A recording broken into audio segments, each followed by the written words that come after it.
Yeah, what up, y'all? This is the worst program I think I've ever dealt with before. Welcome to Sixth Element of Hip Hop. Yo, this is just nonsense. You know what? I'm going to start the show over. I can't. I don't want to do that.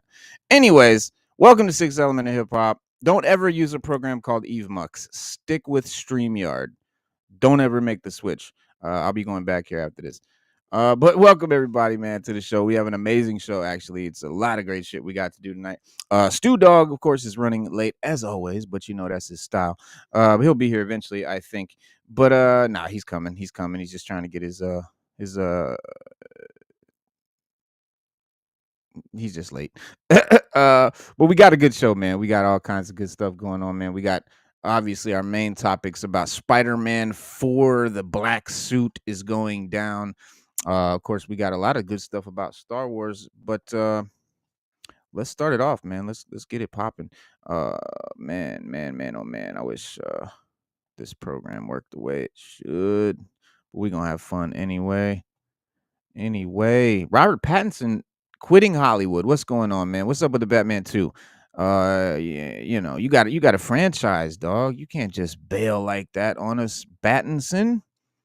My guy said he had a daughter in March with Suki Waterhouse, and is reportedly looking to start a new chapter in his life and career outside of Hollywood. Apparently, after working with Bong Joon-ho in his upcoming movie Mickey 17, he allegedly is planning to move to Korea to change. Whole new life. He's gonna move to Korea and I don't know what he's gonna do. He's not gonna make movies over here though. He's got a burning desire to make it big in East Asia. As sources close to the Battinson revealed his shifting plan to life and style, it turned out to be a I think a big letdown, massive news for his fans, considering how people are waiting for the Batman Part 2. Pattinson, his alleged exit plan has left a lot of fans really worried about the future of, his role as the Dark Knight and that whole franchise, because Matt Reeves has created something really cool, and that franchise it's very unique. It's got its own, its own style. I don't know how integral Robert Pattinson is to it, to be honest, and I'll keep it a buck. He played it well. I wouldn't be mad if they recast. I wouldn't even care. Honestly, dude, he was pretty quiet the whole time. That movie was great because of the filmmaker. I give that to Robert. I give that to Matt Reeves, not as much to Robert Pattinson. That's a great film. It was filmed great. It was written very well. Yes, it was acted well by all the actors in it. Robert Pattinson, not exclusively, but he didn't do a whole lot. I wouldn't go away saying like, Ben Affleck was a great Bruce Wayne. Keaton was a phenomenal Batman. They stood out in these ways, but Pattinson, he did his thing, but he didn't really stand out for me. Neither was. So basically, what I'm saying is like, I'm not that mad. Like if he does leave and he does bail and they do recast, I think anybody could honestly do what he did. I don't think he did anything crazy. He didn't do anything like amazing or mind blowing. It didn't change my life. Do you guys see me right now? What? Hang on. Let me make sure things are running right now. I was just checking things. Okay, cool. Sorry, like I said, guys, this new program, it's a biatch. BDBGP salute. Can't even see the chat in here, guys. This is not the one to use. EveMux is garbage. All right, let's open up what they call their private chat. In order to do so, I have to close down everything else I'm doing, and I can't even see the comments. Oh my goodness. Here we go. All right, y'all. Welcome to the show. Zach, salute. I never met Zach before, I don't think. Welcome to the show. Corey Adger, salute. BDBGP, how you living? Corey, man, we chilling. You can see me. All right, I appreciate it. Honestly, we're going to have fun tonight. Stu Dog just texted me he's on the way, so it's going down. It's going down. Where are we at? Where's the Battinson? Where is the Battinson hiding? So technically, he hasn't left, but he's saying that he's got plans in East Asia. I don't know what his goal is or what he's really doing over there. But he's literally saying he's going to quit, shift to Korea if he's going to be in the Korean film industry or what, I don't know. But after working with the Korean filmmaker in the Asian nation, as Robert Pattinson realized the potential of the media market over there. Sources noted that the actor reportedly planned on setting up camp in Korea as soon as possible. Overall, with the birth of his daughter with Suki Waterhouse, he seems to be, in the right place to start a new chapter in his life. And I think that he can be, the Twilight guy in America, but I think in Korea he can be fucking Tom Cruise. You know what I mean? Like he can be, I think that's what we're talking about here. So let's see. Rob went into Mickey 17 with a very positive attitude around the idea of working with a Korean director and a mostly Korean crew to craft a movie that could be as big a hit in the Far East as it is in the US. I think, there's always a big disconnect between the Far East, as they say, and the US. Hollywood wise, movies that are crazy big over here might not hit over there, and vice versa. He feels like Mickey 17 is something that's gonna bomb, or not bomb, but land and blow up rather, in both sides. He said it's been a real ride for Rob, and he's had a great support from Brad Pitt and other Western producers involved. So they're actually involved here. But the prize for Rob and his team is a real footprint in the red hot Korean media marketplace. And K-pop is huge. I mean, the Korean media marketplace is a thing, and it's massive. Billion dollar industry. So the way I see it, back in the day, early 2000s, 20 odd years ago, when I was still, doing my hip hop thing and touring and doing shows and nightclubs and all that stuff.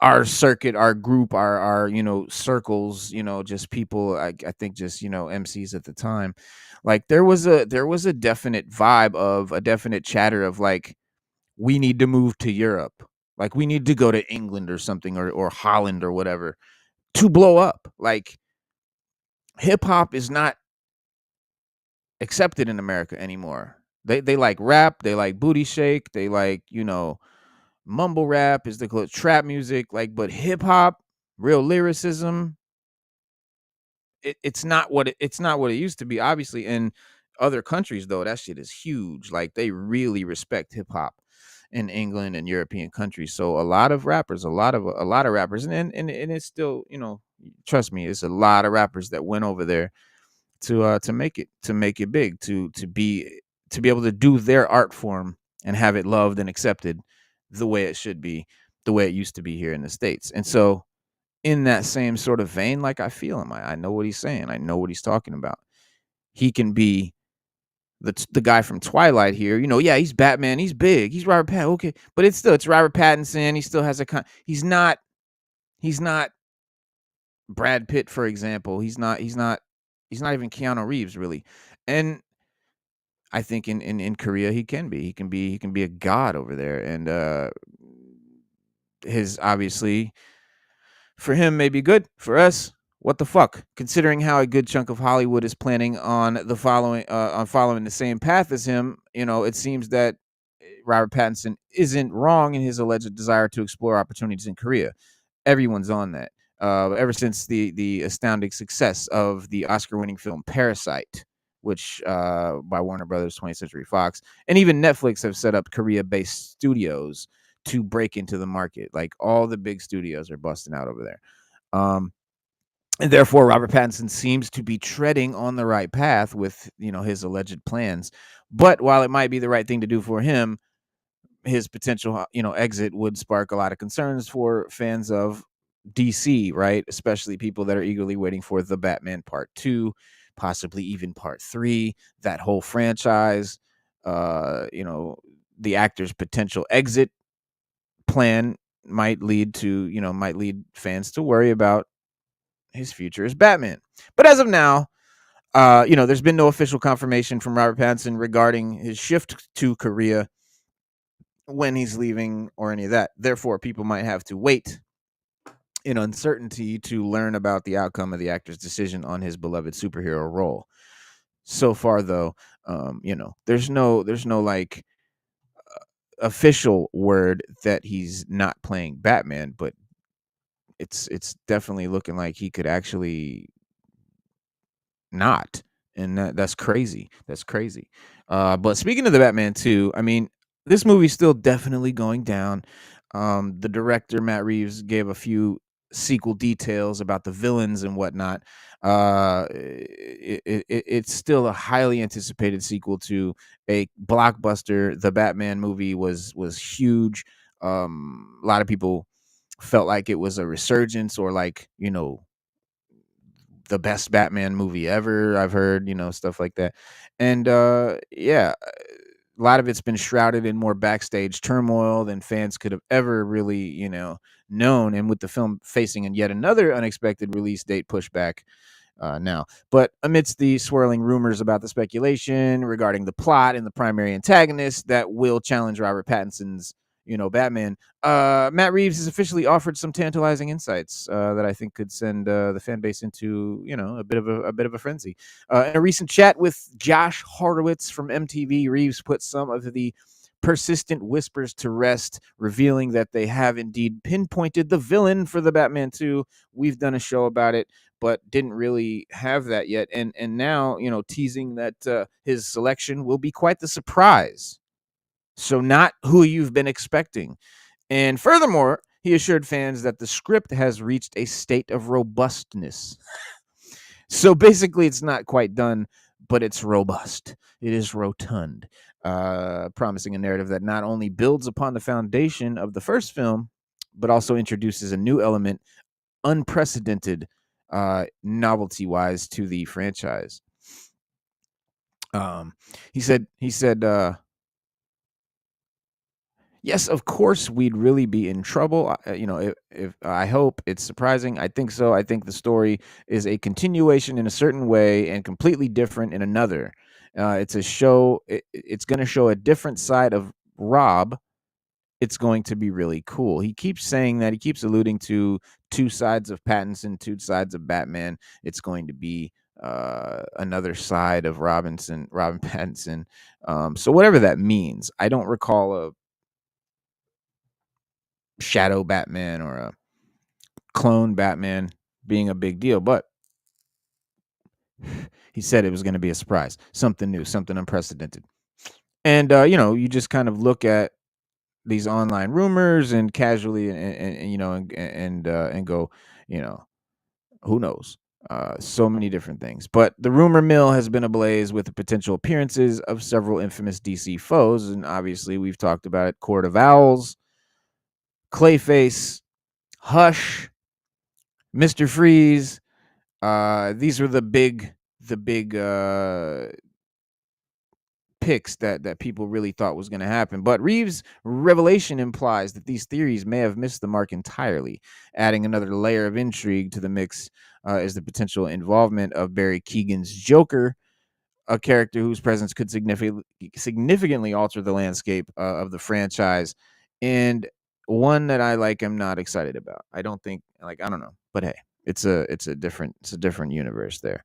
But for now, eager audiences must exercise their patience, if you will, and as the specifics remain tightly under wraps. I'm sorry, they're not letting it out, but there is a silver lining, I think, amidst the fog of uncertainty. Reeves is adamant about commencing filming for the Batman 2 this year. And even if he does, that's still a 5-year gap. We're talking 2027. So We better hope he starts shooting. But he said this year we're going to be shooting, and I'm very excited about it. There's a lot of stuff going on. It's taking longer than I would have wanted, but also I'm super excited about what we're doing. So I really can't wait to share that with everybody. Um,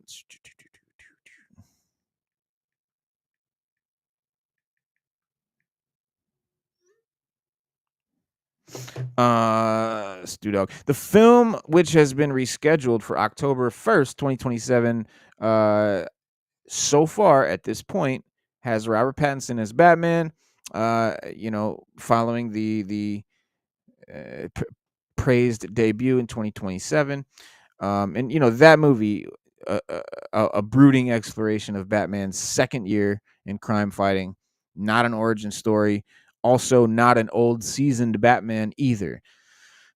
Pitted him against Paul Dano's enigmatic version of Edward Nashton, better known as the Riddler in this movie, different name in the comics. Now, the Batman universe has since expanded its reach into the realm of television with Colin Farrell's captivating portrayal of Oswald Cobb. Well, Oz Cobb is actually his name, aka the Penguin, earning him a coveted Golden Globe Award and sparking discussions for a potential second season on HBO, which says a lot because this was never meant to be a seasonal show, guys. This was a one shot, one season, build up to a movie, fill in the gaps show. It was not meant to be like a series that went on and on. If they do a second season, I hope they do it sometime during now in 2027. Like, give us something to fill in that giant gap. But chances of that are likely impossible because they can only film so fast. And if they're going to be filming the movie, they be filming the show simultaneously. That might be a lot on Colin. But the Batman 2 is set to hit theaters as part of this ever-evolving DCU Elseworlds franchise, not part of the main DCU continuity, and continuing that dark and gritty version of Batman in that version. So not the same Batman that we're going to see in the DCU, which, you know, I don't know why anybody ever did, but some people actually wanted Robert Pattinson to play the DCU Batman. I never thought that was a good idea. It has nothing to do with how well you like the Robert Pattinson Batman or how well you like the movie The Batman. That has nothing to do with it. You got to think the DCU is going to be a different context. It's a different type of movie, a different type of show, different type of Batman, different type of character.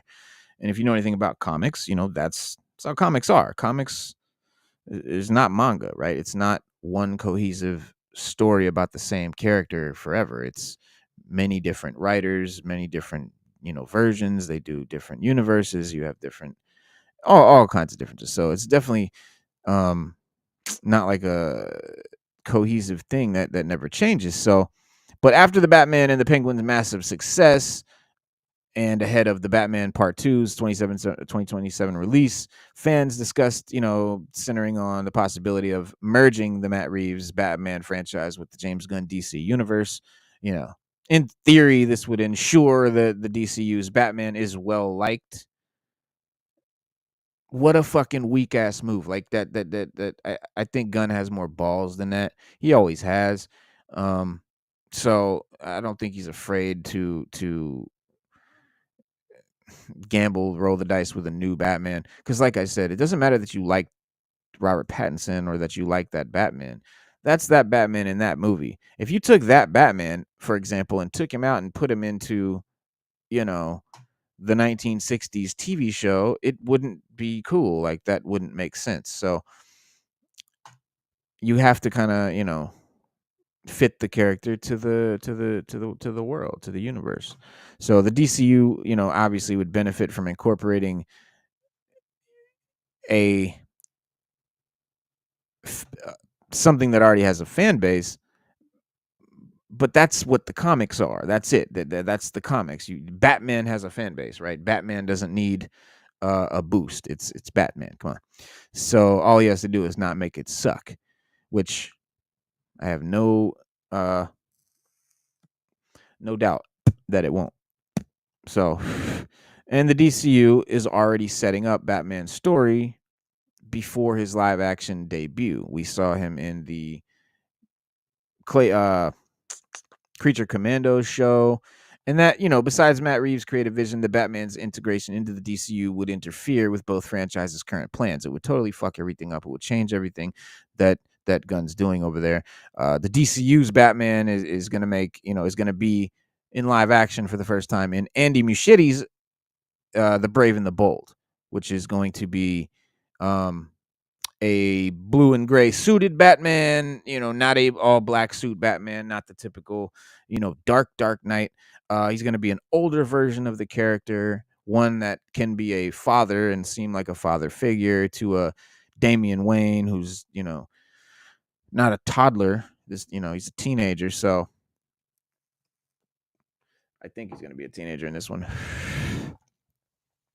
But yeah,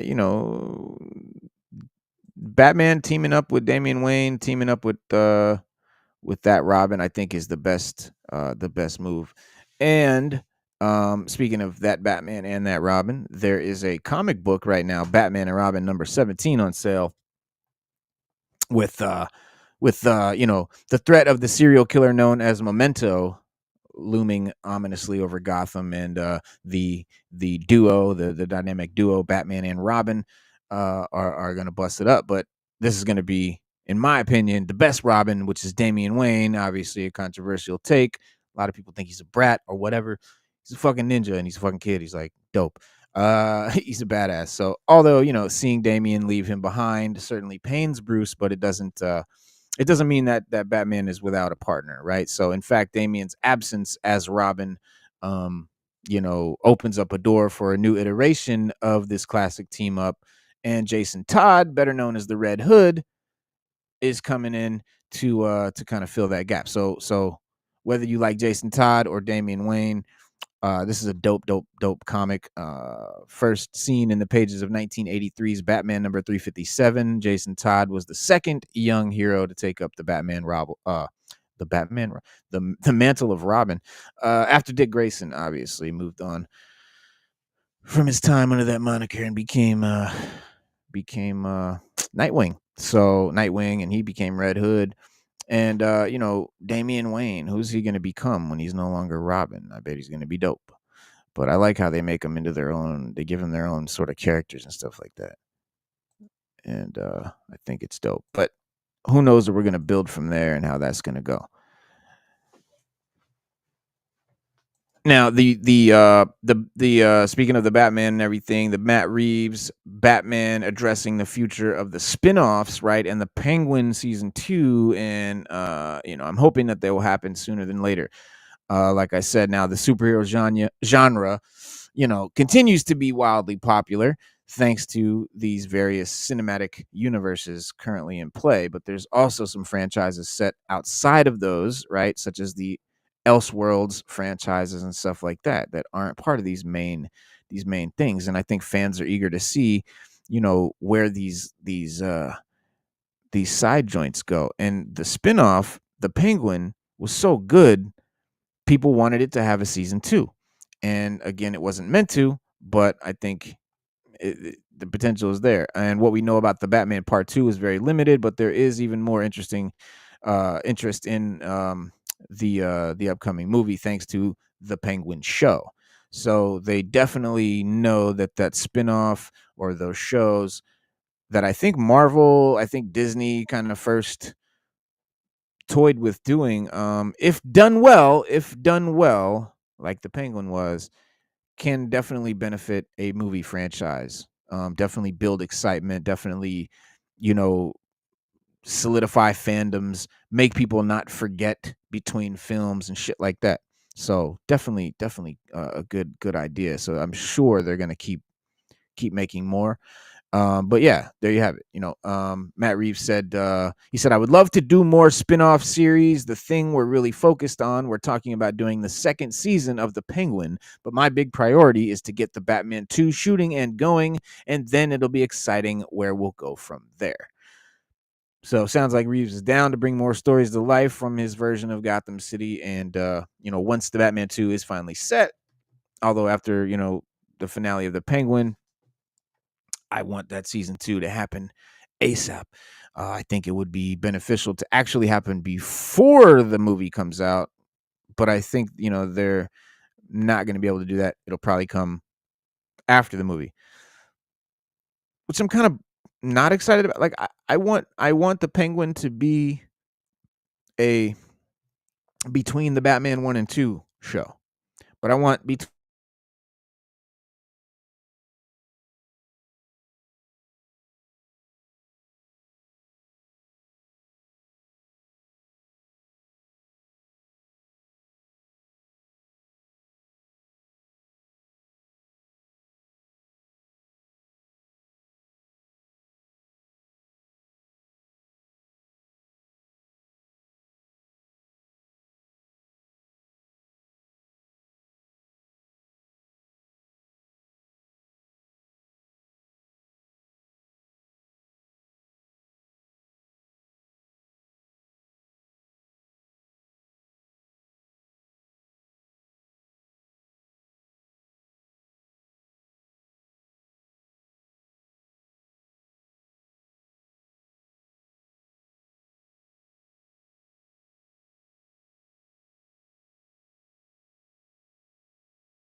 think it's gonna come on now. This is honestly the worst program I've ever experienced, dude. What the fuck?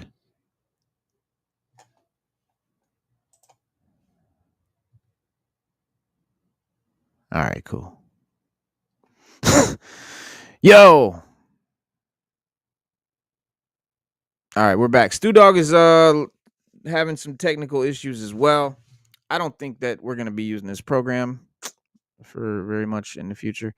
But we kind of got to work with it right now. There's nothing we can do about that at this moment. If you're still here, guys, I don't know if everybody left or what. I would have probably bounced. But if you're still here, man, thank you. And I promise you, we got some good stuff here. But I just have to help Stu Dog get in here.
Yeah, it froze again.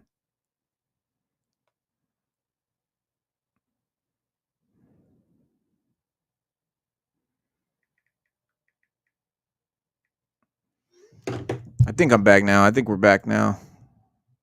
From what I can tell, anyway. If it froze again, I'm just over it.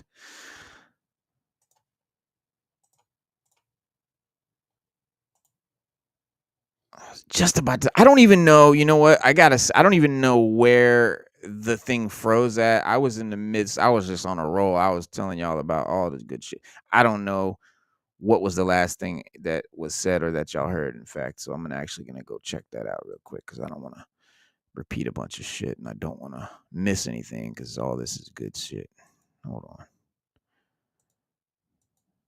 dude. That was a long break. Continues to be wildly popular thanks to there. And what we know about the Batman Part 2 is very build excitement, definitely, the Penguin. But my big priority is to get the Batman 2 shooting and going, which I'm kind of not excited about. Like I want the Penguin to. Okay, so not much.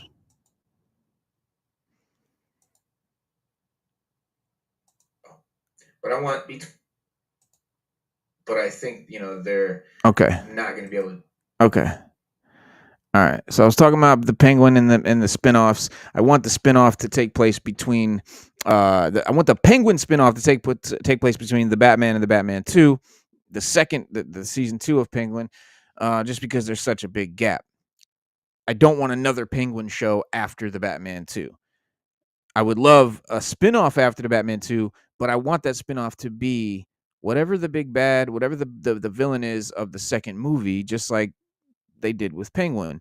The first movie was all about Riddler building up this guy in the background, Penguin, who is sort of in the background and was like building him up.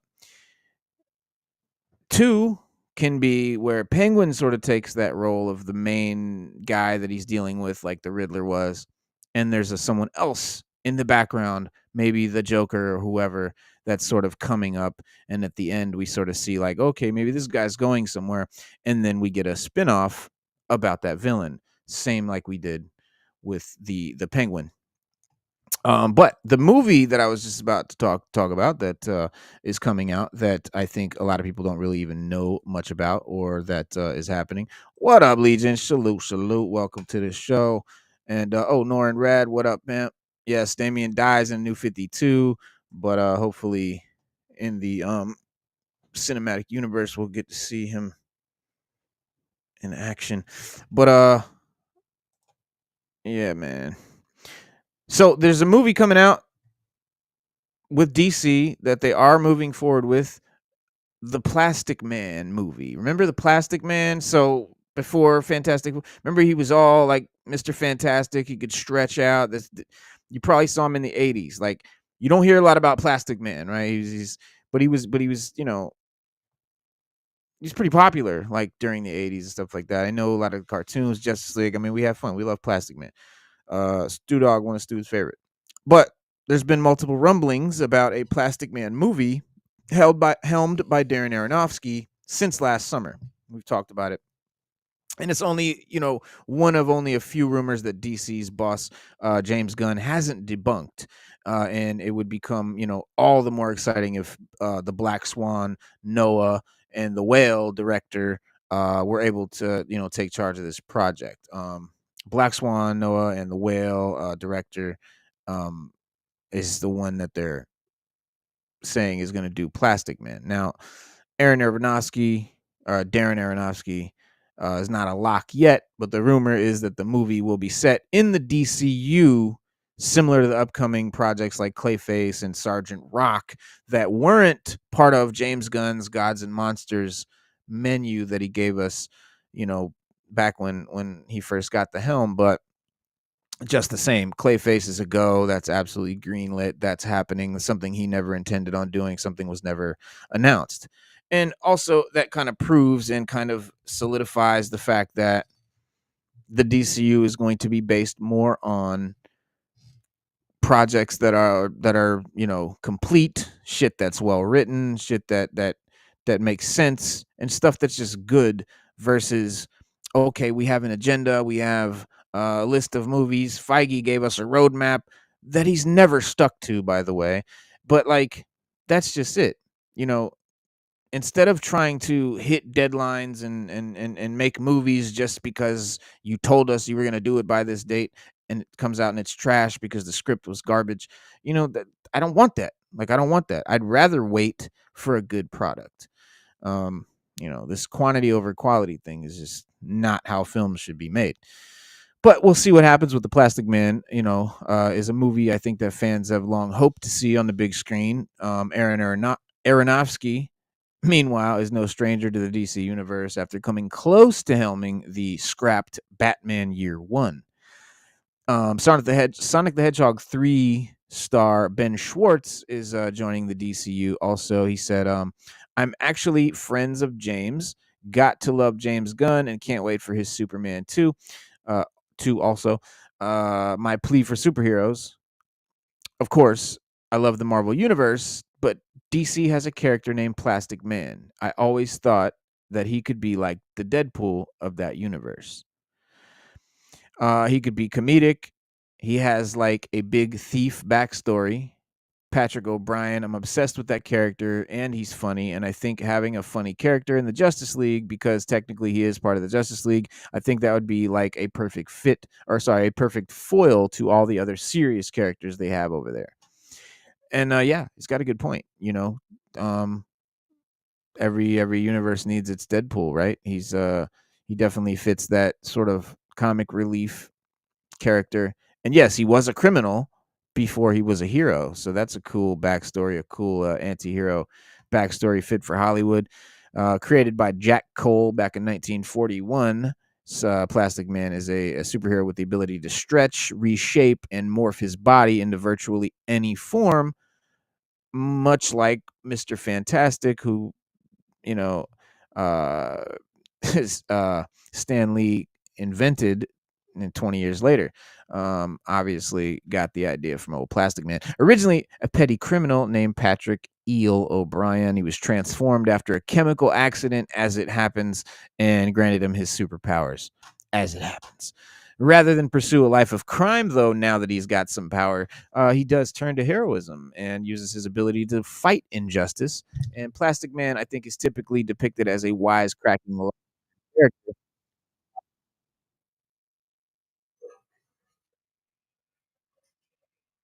Okay, Stu. Well, there's Stu.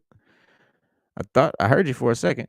Well, Stu Dog's trying to make his way in here, but yeah, rather than pursue a life of crime, man, he uses his powers for good, and I think that kind of proves that like he was never a bad guy. He just probably did what he had to because he was broke,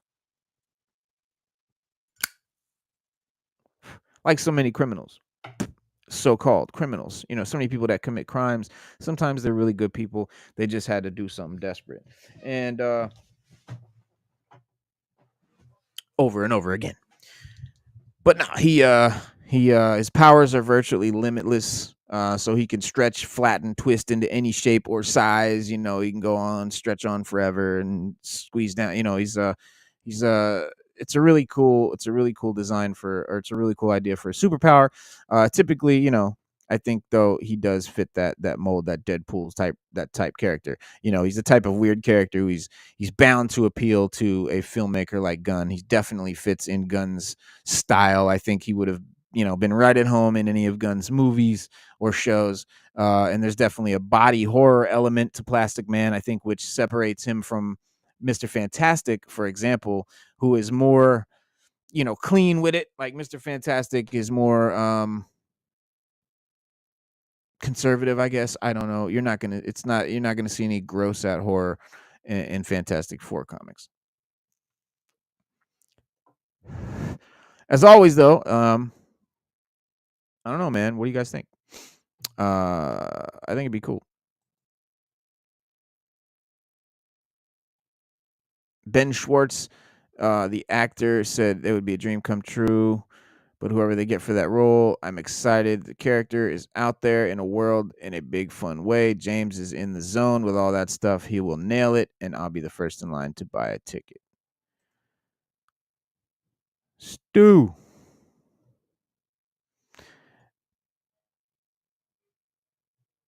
Oh, Stu, if you're talking, you're muted, brother. You got to unmute your joint.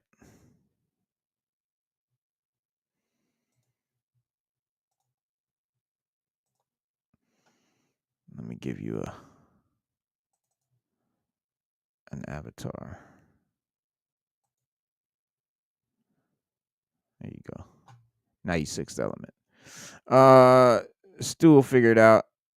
Get his mic and his camera going. I told you this thing sucks. But another cool DC movie though that's coming out, guys. That's speaking of body horror and all that. The Swamp Thing director James Mangold confirms his DCU debut will be a standalone Gothic horror movie. Thank you, thank you, thank you. Because honestly, bro, when I was a little kid, that Swamp Thing movie was a fucking horror movie. Like straight up and down. That was not like I wasn't thinking about Superman, bro. That was a horror movie. I didn't know Swamp Thing was a comic book character at all.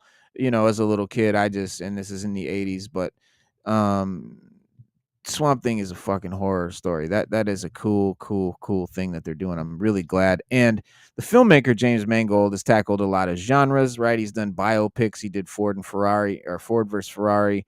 He did a film just recently called A Different Man. He did obviously Logan, Indiana Jones, Dial of Destiny. So he's got a nice you know, under his belt. But as well as, you know, he did a Star Wars movie exploring the origin of the Jedi, set 25,000 years in the past. He's still working on, and he has been tapped by DC Studios now to do Swamp Thing.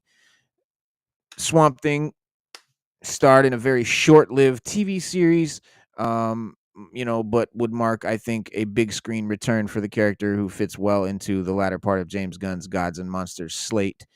And you know, that series that was short-lived, man, it was really good. It was really good, and it shows you just what they can do with Swamp Thing if they want, and I think they could do even better. and a gothic horror movie, Swamp Thing, sounds fucking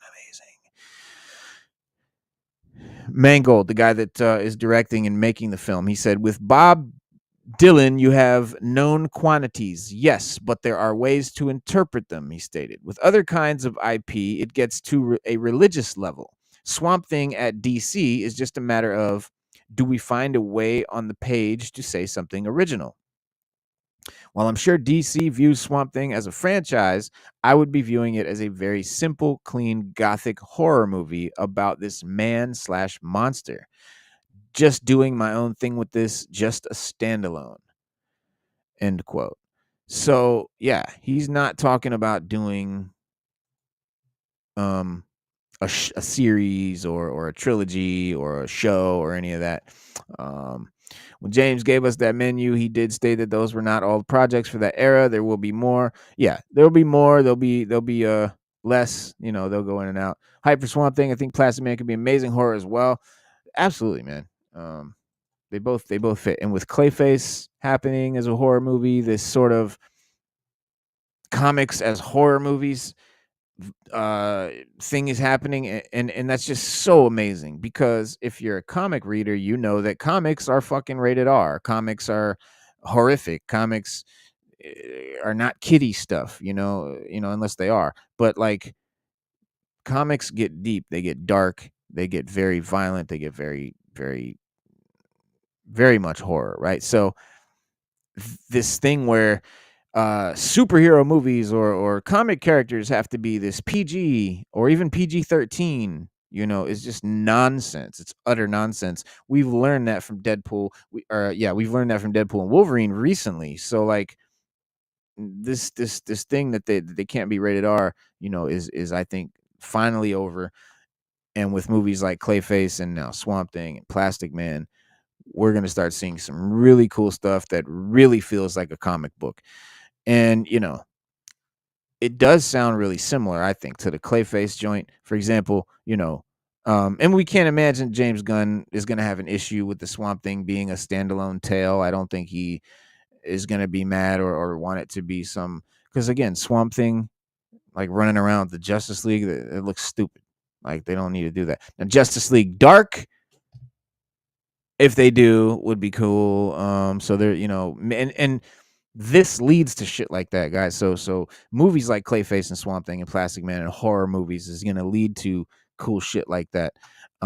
What's them from Marvel's from Marvel, Midnight Suns and all of that. Like, come on. Obviously Blade and stuff like that, which they can't seem to figure out. And I'll tell you something, y'all. I'm fucking glad that they have not made Blade yet. I know you're like, what? What? No, peep it. I don't want whoever made the Eternals or fucking Love and Thunder or fucking the Marvels or any of this shit since Endgame touching Blade. I'm also glad they haven't done any X-Men movies, because I don't want them making X-Men movies either. Like, the shit that I love, I'd rather have that shit be made by people that I think are good at making movies. And to be honest, I don't think the people that have been making movies for Marvel are very good at it lately. That's just me. Stu, you in here, baby? What's going on?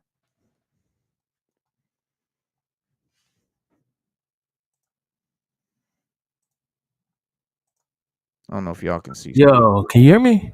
Now I can. What's going on? All right, yeah.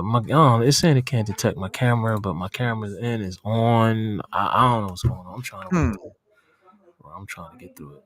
There's a little camera button. Okay, there's a camera button on the bottom. It's got a line through it. Do you see that little image of a camera? I already clicked it. It says we've encountered an error. We weren't able to find a camera. It is possible you don't have one plugged in, but there is a camera plugged in. USB? One. Yeah, bro. It's in the back of my. Unplug It it. stays plugged in. It stays plugged in my computer. It shouldn't. I shouldn't have. I know. I did that. Take it out. Did that. You did that? Did that. All right. Did that twice already. I don't. It's some. Maybe it's the camera. I don't know, or maybe it's the program. Like when I logged on, it was like, "Oh, you might need a more powerful computer." I'm running a more powerful computer. Like Both. I don't know who made this program, but it's like I'm on my desktop. I got a monster. I got an alien, Word. Me bro. too. I'm rocking an Alienware, dog. If you can't get it popping with one of these, you definitely in trouble. I will say though, you sound better on whatever device you're on now than you've ever sounded on the phone or whatever, Yeah, because or the headset. I'm on my computer. Yeah, this is a good This mic. all, yeah, this Switch it all to top it. notch.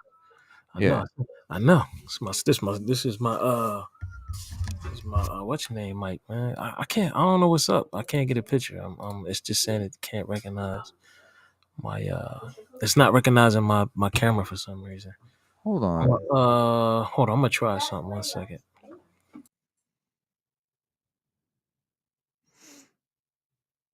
I swear to God, I'm reading something right now that says upgrade for an extra camera. Multiple cameras are supported on the Pro plan only.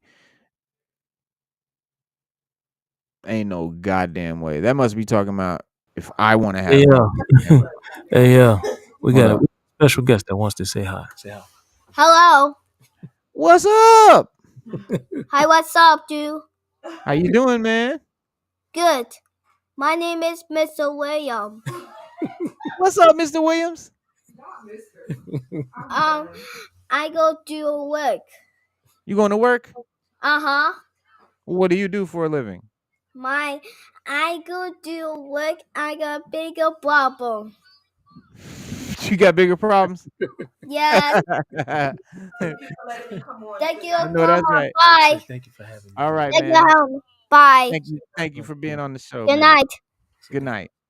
Good night. Bye. All right. That's what's up. That's my nephew, man. That's my nephew. That's my nephew. He's a big Marvel fan, man. He loves Marvel. Oh, that's cool, man. And he watches the Yeah. show. He watches the show too. Uh-oh. Yeah. Whenever you curse, he be like, "Oh, he cursed."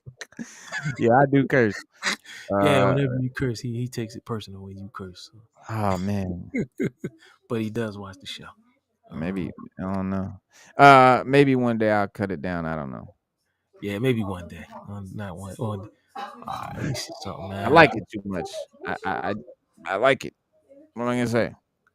Man, I'm trying something with this camera. I think this might work. I mean, 1 second. All But in the right. meantime, we're talking about Plastic Man. I heard you talking about Plastic Man when I jumped on. Plastic Man started out as a criminal and he got Yeah.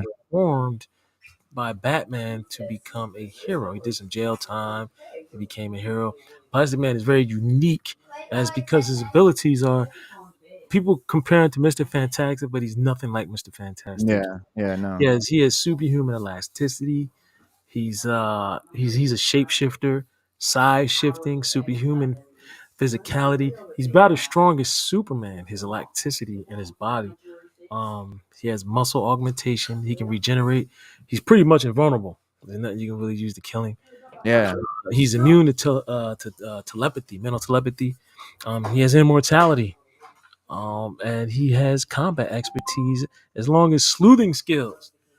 But the main Mm-hmm. thing about Plastic Man is that not only is it hard to kill him, if almost impossible, it's hard to even deal with him because his body, the chemical that turned him, that gave him that elasticity, it altered him on a molecular level, which makes him very unique when it comes to the things that he can do. Like Plastic Man can shrink down to the size of like a small flashlight, or he can change it to like a giant plane, or Mm. he can with moving parts. Like that's the crazy Yep. part with moving parts.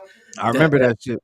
yeah, that operates efficiently. So like Yep. that, in the Injustice universe, he actually almost killed Superman, and uh, because of that, they put him in a prison. And I think Batman broke him out or something like that. But you got to read Injustice. Batman broke him out, Yeah. and he wound up just leaving. Like he in the comic, he just like he helped him fight a small battle here, and then he just left and disappeared, and they could never find him. He just was like, look, I'm bowing out of this. But he was, he still had that kind of like criminal mentality that he Yeah. had, but in the Injustice universe, but he did help him a little bit. So he still, Mm-hmm. still like, like Darth Vader, it was still a little good in him. So that's where they were with it. But he's a very unique character. He had his own TV show back in the 80s. It was a cartoon show, the Plastic Man Hour. So it came on after Scooby Doo. But Yep. for I years, remember that. yeah, they've been trying to bring him to the big screen for years, bro. It's just hasn't happened, man. I hope that they do. Yeah. Well, they're gonna do it, and it's gonna be kind of like a horror version of him. So it's gonna be like a horror movie, a standalone horror movie, kind of like Clayface and Swamp Thing. So that's what we were just talking about. How Clayface movie, Swamp Thing movie, and Plastic Man movie are gonna be standalone gothic dark horror movies, body horror and stuff like that. So, Why they gotta be horror though? Like, I can't see Plastic Man as being a horror movie, man. I'm not saying they it won't got it. work. Yeah, They I'm not said, saying it won't work. Yeah, I'm not saying it won't work or like I'm just saying like yeah. personally, like knowing the character, I'm like, why? Why would you make him I think more of like body horror where it's like, he can be Mr. Plastic Man or whatever, but like when you see like the way they do it, if you think about it on the lines of like a horror movie, like sci-fi, like, oh shit, my body's stretching out, and like they can make that look mad gross and scary and shit.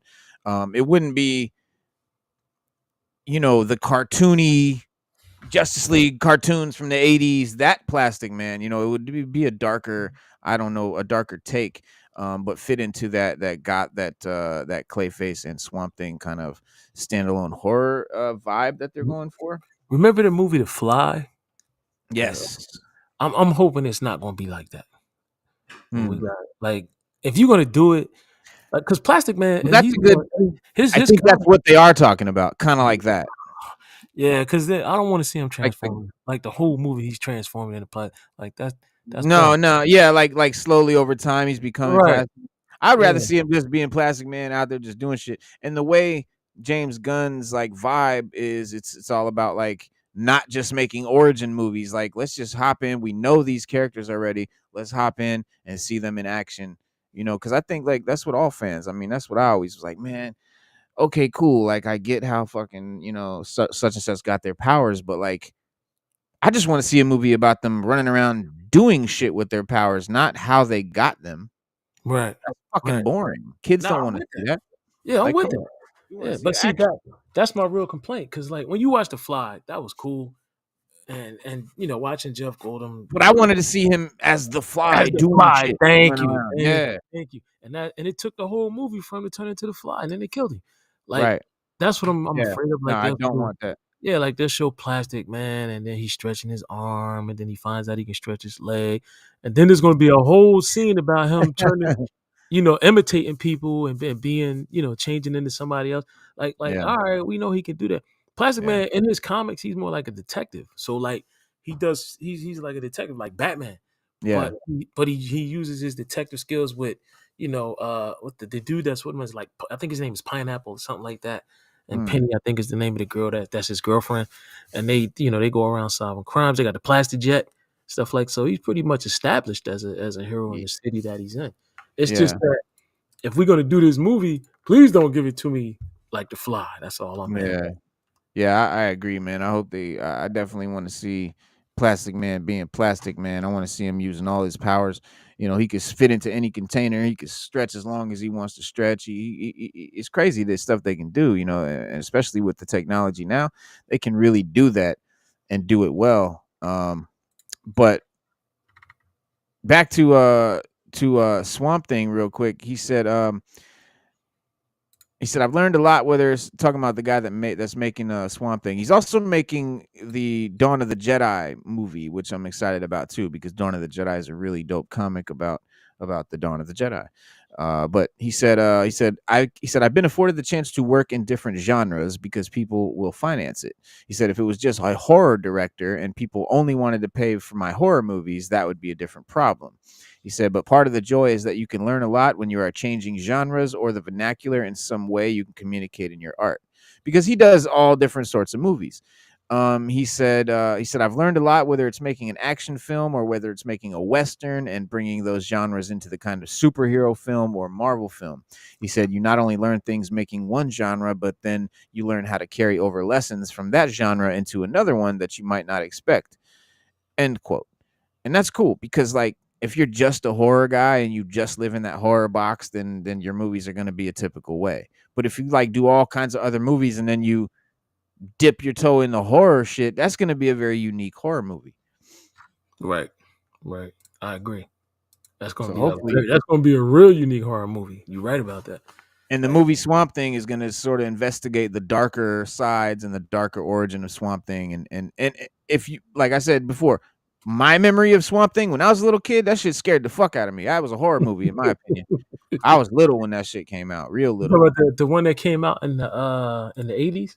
Yep. I think With I'm the not werewolf and shit. sure. I think was in that movie. Alice Cable. Alice Cable was in that movie. She was Fox back then. But Yes. the movie, Yeah, I know what you're talking about. but the She had movie was the fro. yeah. But the movie was a Wes Craven film. Yeah, it was a horror movie. Yeah, I never looked at it as a horror movie. Right, but it I was like thought it was good. Craven. Yeah, It's a I just horror. thought it was good. Bro. I mean, I Yeah. was a kid. I was about 10 years old when that came out. But I just Yes, thought I it was was like 5. yeah, I was like, all right. I never looked at it as a horror joint. I just thought it Yeah. was like a good Swamp Thing, and I knew who Swamp Thing was. Yeah. Comics, so I just thought it was a dope Swamp Thing movie, man. Like, Yeah. it was I kind of didn't know who Swamp Thing was at 5 years old. I didn't know who the fuck that. I just seen this green dude and everything was scary.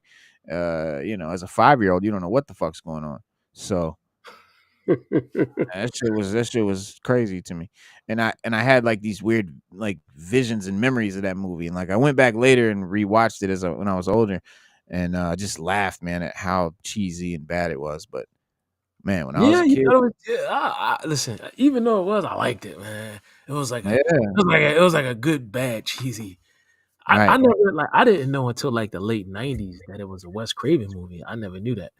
When I was a kid, I just was like, "Oh, Oh Swamp yeah. Thing movie." I was like, "Yeah," and I watched it. I thought it was great. Mhm. And they Mhm. did another one. I think it was like Return of Swamp Thing, like later on, but I never watched that one. I didn't see that. Heather Locklear was in that one. Yeah, Heather Locklear and Oh, some of the same people was in it. Some of the cast returns, but I know Heather Locklear was the starring female in yeah. that back then. But I never watched it, bro. I never checked Sounds it out. familiar. Yeah. Sounds familiar. Well, before we hop into the black suit Spidey news about Spider-Man 4 that I'm really excited about, we do have one more DC bit of goodness for you, and I'm really excited about a Supergirl movie. And that's crazy to me because Supergirl is the type of movie that I would think I would have no interest in, and I guarantee you if Marvel was making it or the people at the MCU was making it, I would really have no interest in it. But the fact that it's being made by the DCU side, and these guys are more about story and actually adapting comics, they're adapting a particular Supergirl comic book that by Tom King that is a really sought after, award winning, graphic novel, and they're adapting it. Mm. So not only that news, hearing about the comic itself and how dope it is and what goes on, that excites me even more. And there's just so many things, man, that just make it more and more enticing every time I hear about it. But now we finally have the casting of Zor-El and Allura NZ, and those are main characters from the Krypton comic. We still haven't had any official announcement, but Supergirl Woman of Tomorrow is now filming in London, and there's David Krumholtz and Emily Beecham have joined the production as Kara Zor-El's parents, Zor-El and Allura NZ. And David Krumholtz and Emily Beecham. Krumholtz was from Oppenheimer. Beecham is from the show Badlands. I don't know offhand what they look like, but I'm about to show you. Oh, are you serious? What? This cat? This cat? The cat from Harold and Kumar's fucking no, this guy hasn't been in a lot of shit. He's hilarious. But let me figure out how to share my screen because again, this is a new program. Okay, same way. All right, so this dude. Check this out. I'm pleasantly surprised. This guy's funny. Come on, there we go. You see that guy there on the left? Yeah. You've seen him in a bunch of shit, like comedies. He's always in some comedies. What is he in? Hold on, bro. Always plays a very Jewish character. He's just hilarious. What's his name? David Krumholtz. You don't know his name. I never knew his name in my life, but I've been seeing him since the 90s. David Krumholtz. Dude, he's been in 100 things. Let me show you. Oh yeah, yes. He was in what's that movie? He was in Adam's Family. Was he? Yeah. Yeah, Yes. he was in Yes. Addams Family. Yes, he was. Yes, he was. Yeah, I mean, he's gone through a lot of different body sizes. He used to be super fat. Yeah, he did. He was in Superbad too. Was he? I remember him from Adam's Family. Yeah, he's in Superbad. I remember him from mostly. I remember him from Adam's Family. He was in Adam's Family. I think it was Values. I think it was. But you're right. I wouldn't have known his name. I wouldn't know. I would have been like, but I've seen him before. You're right. Yeah, he's in all these movies. He always has really small. There's Harold and Kumar's Go to White Castle. Yeah, he was in that. Yeah, That's a classic. Oh he shit, he also was in This he was Is in the something End. else I watched. He was in Serenity. There he is in Adam's Family. You know what he was in? But it was it probably was a while. The Santa Claus. That's what he was in. Oh wow. Santa Claus 2. He was in Ray. Was he? Remember he was like Ray's manager or something. No, that's that guy. That was Booger. But he was in Ray. I just don't know what he did. Yeah, Booger. Booger played Yeah, Ray. you're right. You're right. 'Cause he always had like small, like he just has like small parts. Yep. He Yeah. always has small parts, but he's been in so many fucking movies. Like that's a career. That's called a working career right there. Yeah, that is. That dude works. But and what a weird, like I don't see him as like the father of, Krypton or anything like that. That's cool. And then this is the other Emily Beecham. She's playing Koral's mom. Now her I see she definitely kind of reminds me of like A mom. Supergirl. I could see she could be Supergirl's mom. Yeah. All right, I'm still on this damn camera, man. But go ahead, I'm listening. I'm trying to find a wire. Yeah, but okay. But yeah, but homie right here, as that's a funny casting. I like it though. I'm not mad at it at all. But yeah, I'm excited for this movie because there's just a lot about it that I find very appealing, and I think the biggest thing that I find appealing is that it's based on a particular comic book, right? It's so annoying for comic fans. Like, okay, when we talk about comic accuracy, right, you can't really have comic accuracy with the MCU because they don't adapt a particular run or a particular story or a particular universe. They take everything that a character's ever done in the existence of Marvel Comics, no matter what universe, what author, what iteration or genre or version of a character, and they put it all in one movie. It's like they'll take for example, we're going to make an Iron Man movie. Okay, so instead of just adapting the comic run where Iron Man did XYZ, they just make a movie that they make up, and they're going to take all the shit from Iron Man's origin to maybe recent shit, different universes, the Ultimate Universe, 616, whatever, anything that was, it's all fair game. That's all you can use that. It's all usable because it's from the comics. It really happened. That means it's comic accurate. Bullshit. Comic accurate means you adapt a particular comic, or I can recognize a character, a particular version of a character. Comics, again, are not manga. When you have a character in a story, it does not stay that character and story for all time. It changes. It constantly fluctuates. The authors change. Stu Dog is coming back here in a second. The author changes. The background, the universe changes. All these things are different now about the character, but they don't. They use them all in one story, and so it's not like a fucking cohesive adaptation of anything. So people have trouble pointing at it and recognizing something, right? Lisa said, "I'm hyped for Swamp Thing, and I think Plastic Man could be an amazing horror as well. It could, and it could go either way. But yeah, there's a lot of potential there, man. But you back, Stu? Yeah, you're on camera now. All right, cool. All right, with the Decepticon background. Somebody got to do it. Yeah, I don't know, man. I've never encountered a program like this. I don't know. Garbage. Yeah, I'm not happy. I'm not happy with it. Yeah, I mean, well, it's what we got. So That's what we got. I'm not happy either, but it's what we got. That's what we got for tonight. Yeah, it's what we got. So Um, but nah. Supergirl though, I'm really excited about. So, but that's the new casting. That's happening. Um, and there's a quote here.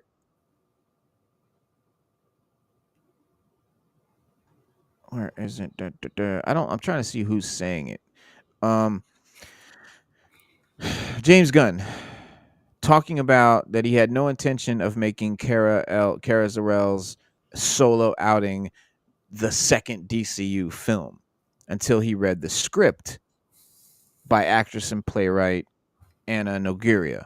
So remember, Gunn is all about quality writing. He's all about the script. He's all about having a good story. He's all about good characters and quality, right? So he if a movie comes along, like say he's got an agenda, right? He's going to make Superman, then he's going to make Batman, he's going to make XYZ. Well, he might be making Superman and along comes this great script, this great movie that he never had plans to do, but it's so fucking good. And this other thing that he planned to do next isn't done yet and may not be good. He's not going to put all his eggs in that basket because he doesn't know yet. Here's something I know is good. We're going to do that. And that's what happened with Supergirl. It was so good. Well, anyway, this is what he said. He said, I didn't necessarily know that Supergirl would be the second movie that we were going to make, but Anna wrote an incredible script, and then we hired an incredible director, and we're going to do this movie after Superman because he was the best option. Other movies have been written, but they haven't been as good as this one. So we're going to keep going with that. Everything has to be good. Quality comes first in every project we do, and that's more important than telling a grandiose mega narrative. Marvel. And yeah, that things like that, man, they excite me for this this movie, man. And Millie Alcock, I think, is phenomenal casting. She's brand new, she's largely unknown unless you watch the Game of Thrones spinoff. You don't know who she is, which works, you know, it really works when you're trying to create a character and shit. So casting is awesome. Dude, just everything about this movie just seems really exciting. And this take on Kara Zor-El is said to be a less earnest and more edgy version of the iconic superheroine, as Gunn looks to move away from previous depictions of her, Girl of Steel. We've had obviously yeah, because CW series. They did one, they try to make her more like like a female version of Superman. right? But in the comics, she's not depicted like that. And in the Right. comics, Kara Zor-El is more impulsive. She gets Yeah. into it with Clark all the time or Cal, and like they'll get like Cal will tell her it's sort of like a big brother little brother thing in the comic. He'll tell her something, and she'll be like, "Look, you're not my dad. Like you're my cousin," and then she'll fly away. You know, like she'll get an attitude with him, or he'll try to Right. talk to her about something, or like she'll do something. He'll be like, "Look, you should have did it like this," and she'll be like, "Well, I got the job. That's what difference does it make?" Like Mhm. they kind of bump heads because he's the Boy Scout and she's not. She's not the Girl Scout, Right. and that's that's the problem. Like, and then a lot of times there'll be things that they'll want to call her, and she'll be like, Why do you need me? Like if I come there, it's gonna be over, and then I'm out. Like she doesn't Yeah. stand around. Like right, she'll come in, do the job, and then leave. Um, Recently she just teamed up with Robin in the comics, and they went on a mission, and Robin has like a crush on her. He has like a small crush. Mhm. Yeah, so he was kind of like Mhm. nervous about being around her, and she was kind of like, well, you know, I think like he slipped out and told her or something. It was something crazy. I can't remember. I got the comic. I got to read it. Next time we get on, I had a full story for you, but she's nothing like Cal. Yeah. And they make that distinction in the comic, and I'm glad Gunn is doing it. He needs to do that to make the distinction, so Supergirl can stand on her own, and we can get like a Supergirl. We can be like, yo, I can't wait for the Supergirl movie, and not have to relate it to a Superman movie or Superman. Yeah. Yeah. And according to a brief synopsis, they says she travels across the galaxy to celebrate her 21st birthday with Crypto the Superdog. Along the way, she meets a young woman named Ruthie and winds up on a murderous quest for revenge. Now, Peter Gunn and Safran, like, they announced that the Supergirl reboot during their studio press day in January of last year, when the Gods and Monsters DCU slate was revealed. The project will be at least partially based on Tom King's comic of the same name from 2022. Supergirl Woman of Tomorrow. And so Gunn said at the time, he said, in our series, we see the difference between Superman, who has been sent to Earth and raised by loving parents from the time he was an infant, versus Supergirl, who was raised on a rock, a chip off Krypton, floating in space. And we watched everyone around her die and be killed in a terrible way for the first 14 years of her life. Then came to Earth when she was a young girl. And she's much more hardcore. She's not exactly the Supergirl that we're used to seeing. End quote. So yeah, it sounds fucking good, dude, and I can't wait.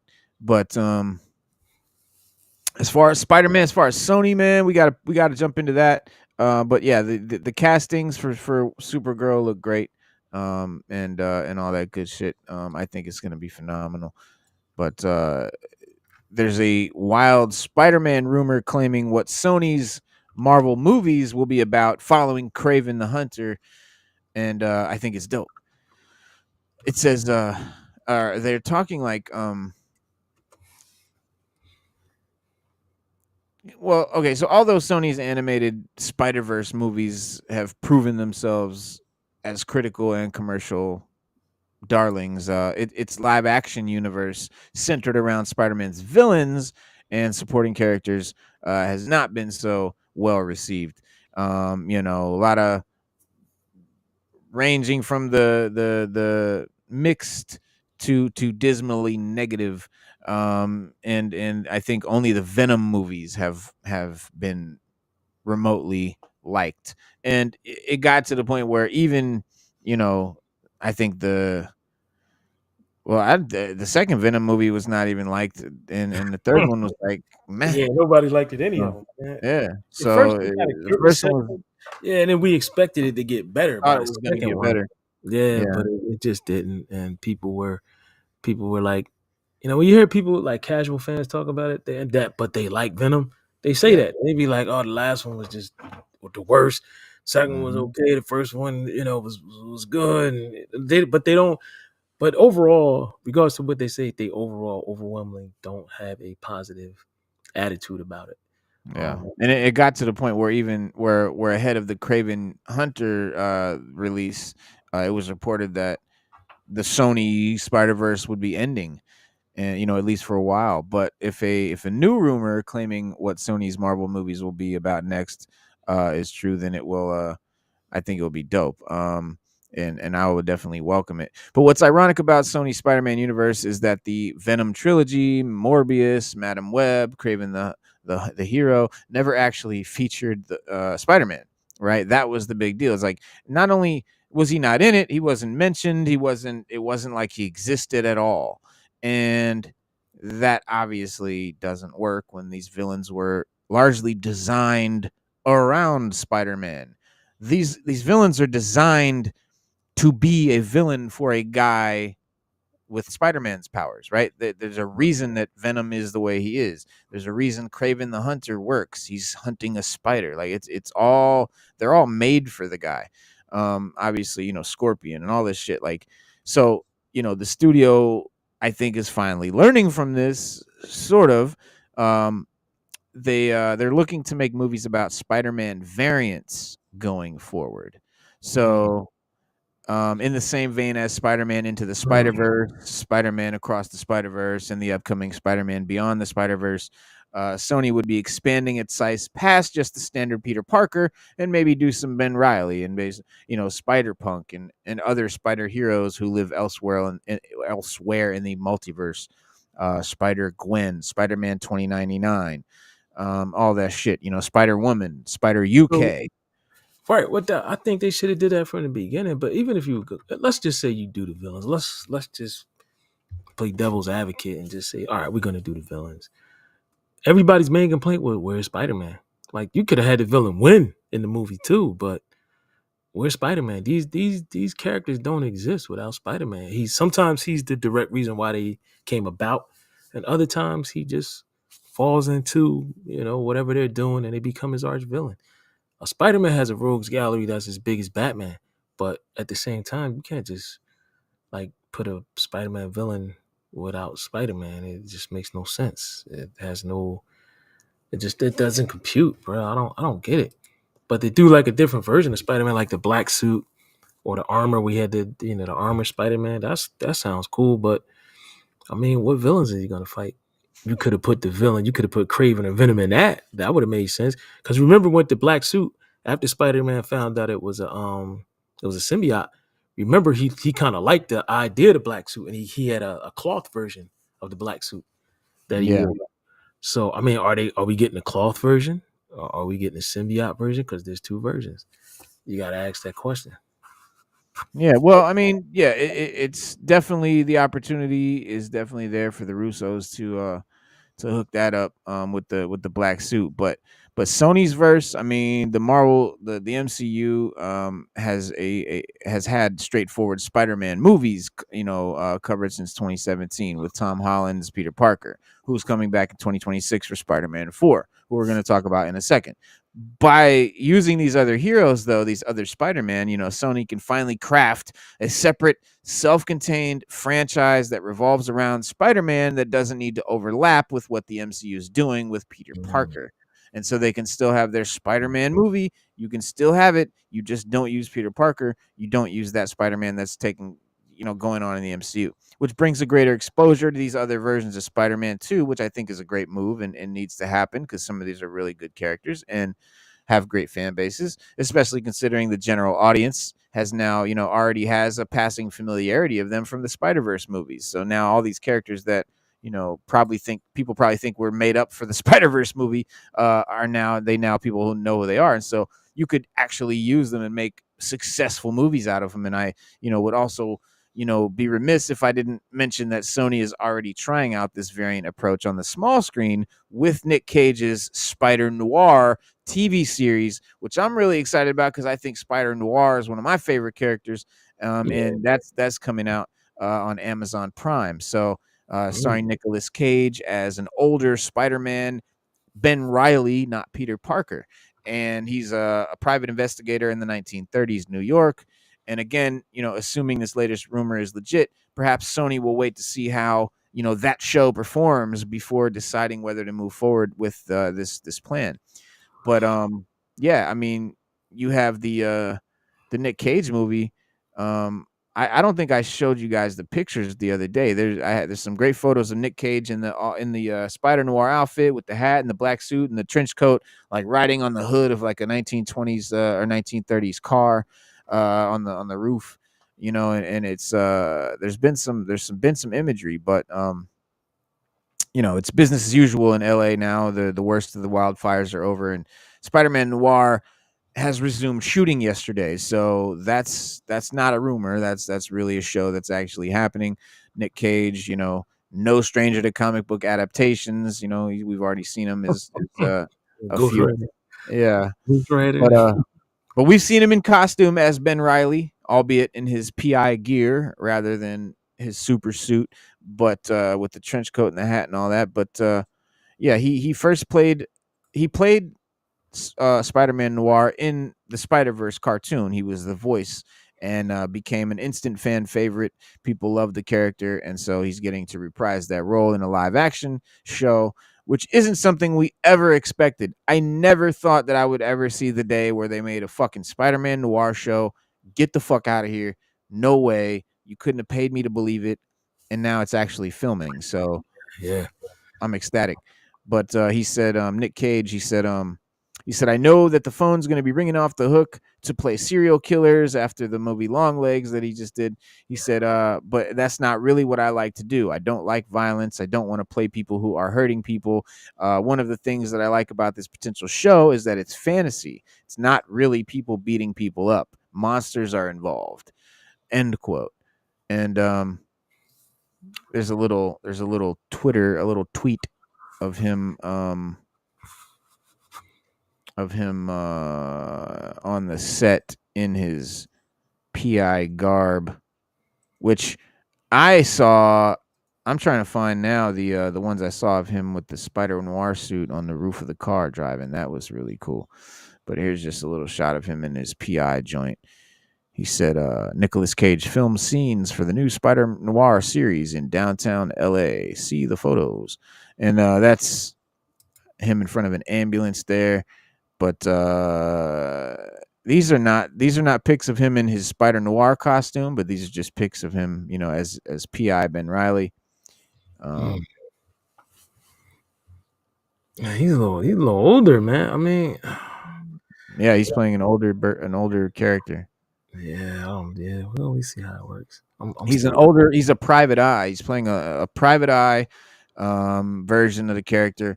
It's been a while since we got any updates about the show, but MGM and Amazon Prime appear to be moving full steam ahead. And while it was put into development before Sony Pictures pulled the plug on its villain-led Marvel universe, the show should prove to be a hit, and I think it might stir or let Sony know that they can have success with these variants of Spider-Man. But in terms of the plot details, yeah, it's been revealed that the series follows an aging and down on his luck private investigator in 1930s New York who is forced to grapple with his past life as the city's one and only superhero. So he's a has-been Spider-Man. He used to be the Spider-Man when he was young, running around. Now he's grown. He's older. I mean, come on, Peter Parker's not a vampire. He does age. So here he is now. He's older. But yeah, there's a whole cat. I mean, Oren Uziel, who did Mortal Kombat, and Steve Lightfoot did the Punisher, are showrunners.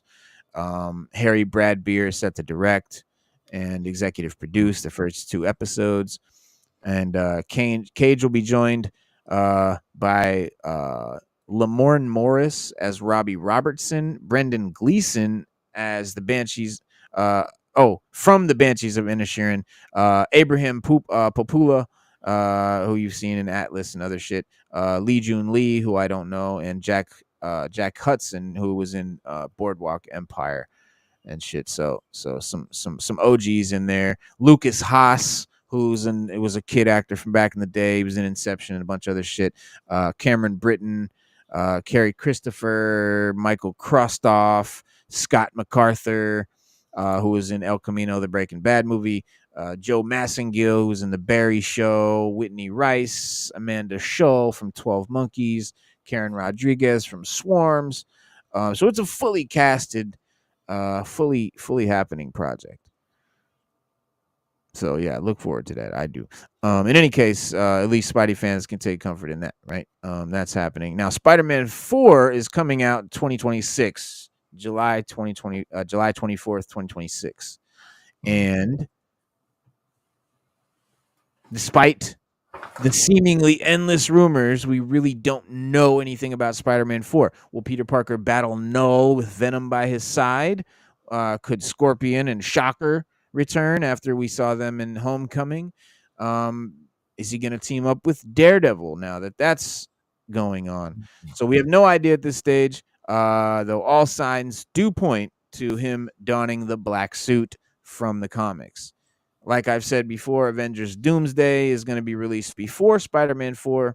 Secret Wars is going to come after Spider-Man 4. Tom Holland is expected to be in the movies as one of the leads. So needless to say, we find it hard to imagine the Russo brothers not taking the opportunity to put the hero in the alien costume. Like it just now, and while this isn't the first time we've heard this rumor, a lot of the scoopers and a lot of the insiders took to Twitter earlier to share some fan art of Tom Holland in the black suit with the caption promising Peter will have the new suit in Spider-Man 4. So I already kind of, prophesied it. Honestly, how could they not do the black suit? You did the whole symbiote thing. You showed the fucking after credit scene. Like, it's time, right? He's everyone has, hang on, man. I hate when my screen does this. Everyone has, what do you call it? You know, the fuck was I saying? I don't know. Spider-Man No Way Home ended with Peter donning the classic talking red about and blue doing the suit. black Oh, suit. everybody doesn't know who he is, right? Everyone forgot who he was. No one knows who Peter Parker is, right? So he's going to be alone. He's going to be depressed. He's going to be dark and brooding, which is, again, very much what the whole black suit saga is about.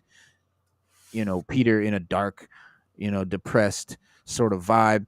And we saw so many comic covers back in the day with him in the rain and like in graveyards and shit. It was just a very dark time. And so Spider-Man, No Way Home ended with him, wearing that classic red and blue suit, inspired by his previous costumes that, the ones worn by Toby and Andrew Garfield variants. And, hopefully it gets a decent amount of screen time in Avengers Doomsday before they replace it with the black suit. But it was, right at the very end, I thought it was really cool. But like, yeah, I want to see that. I want to see him in the classic red and blue suit.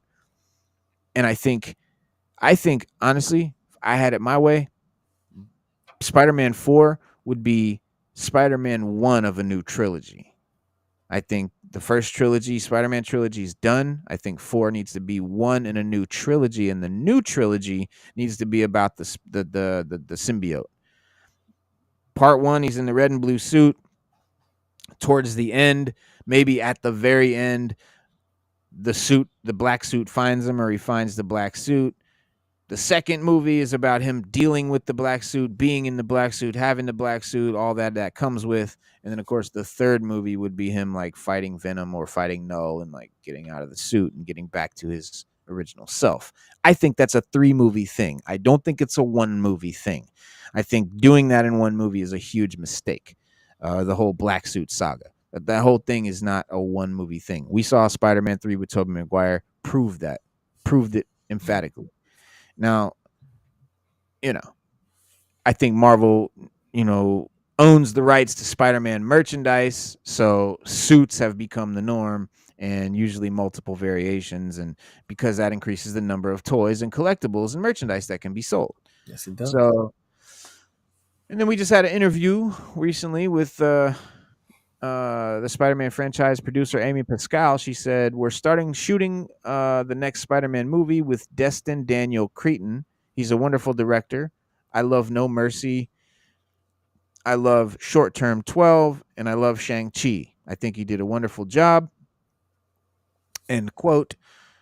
And when the trade put it to her that No Way Home felt like the perfect send-off for Spider-Man, she said, well, we have to deal with the fact that he decided he was going to give up being Peter Parker, and he was going to focus on being Spider-Man because being Peter Parker was too hard, she said, and that's what the movie's about. So we'll pick up with Spider-Man, who's like put Peter Parker to the side.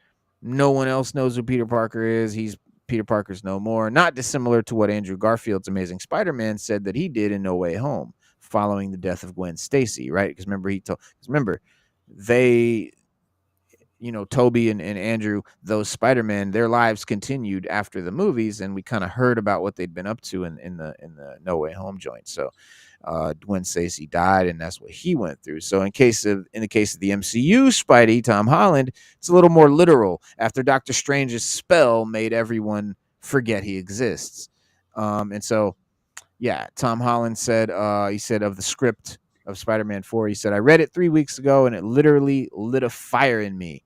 Zendaya and I sat down and read it together, and we at times were like bouncing around the living room.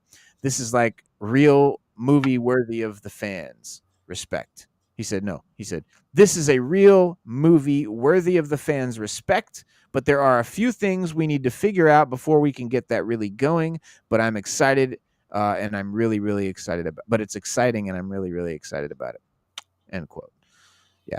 So Spider-Man 4 officially dated for July 26th, 2026, with Shang-Chi and the Legend of the Ten Rings director Destin Daniel Cretton helming the script, which is penned by Chris McKenna and Eric Summers. But yeah, the tweet or whatever you call it, this is what it looks like. Let me show you, bro.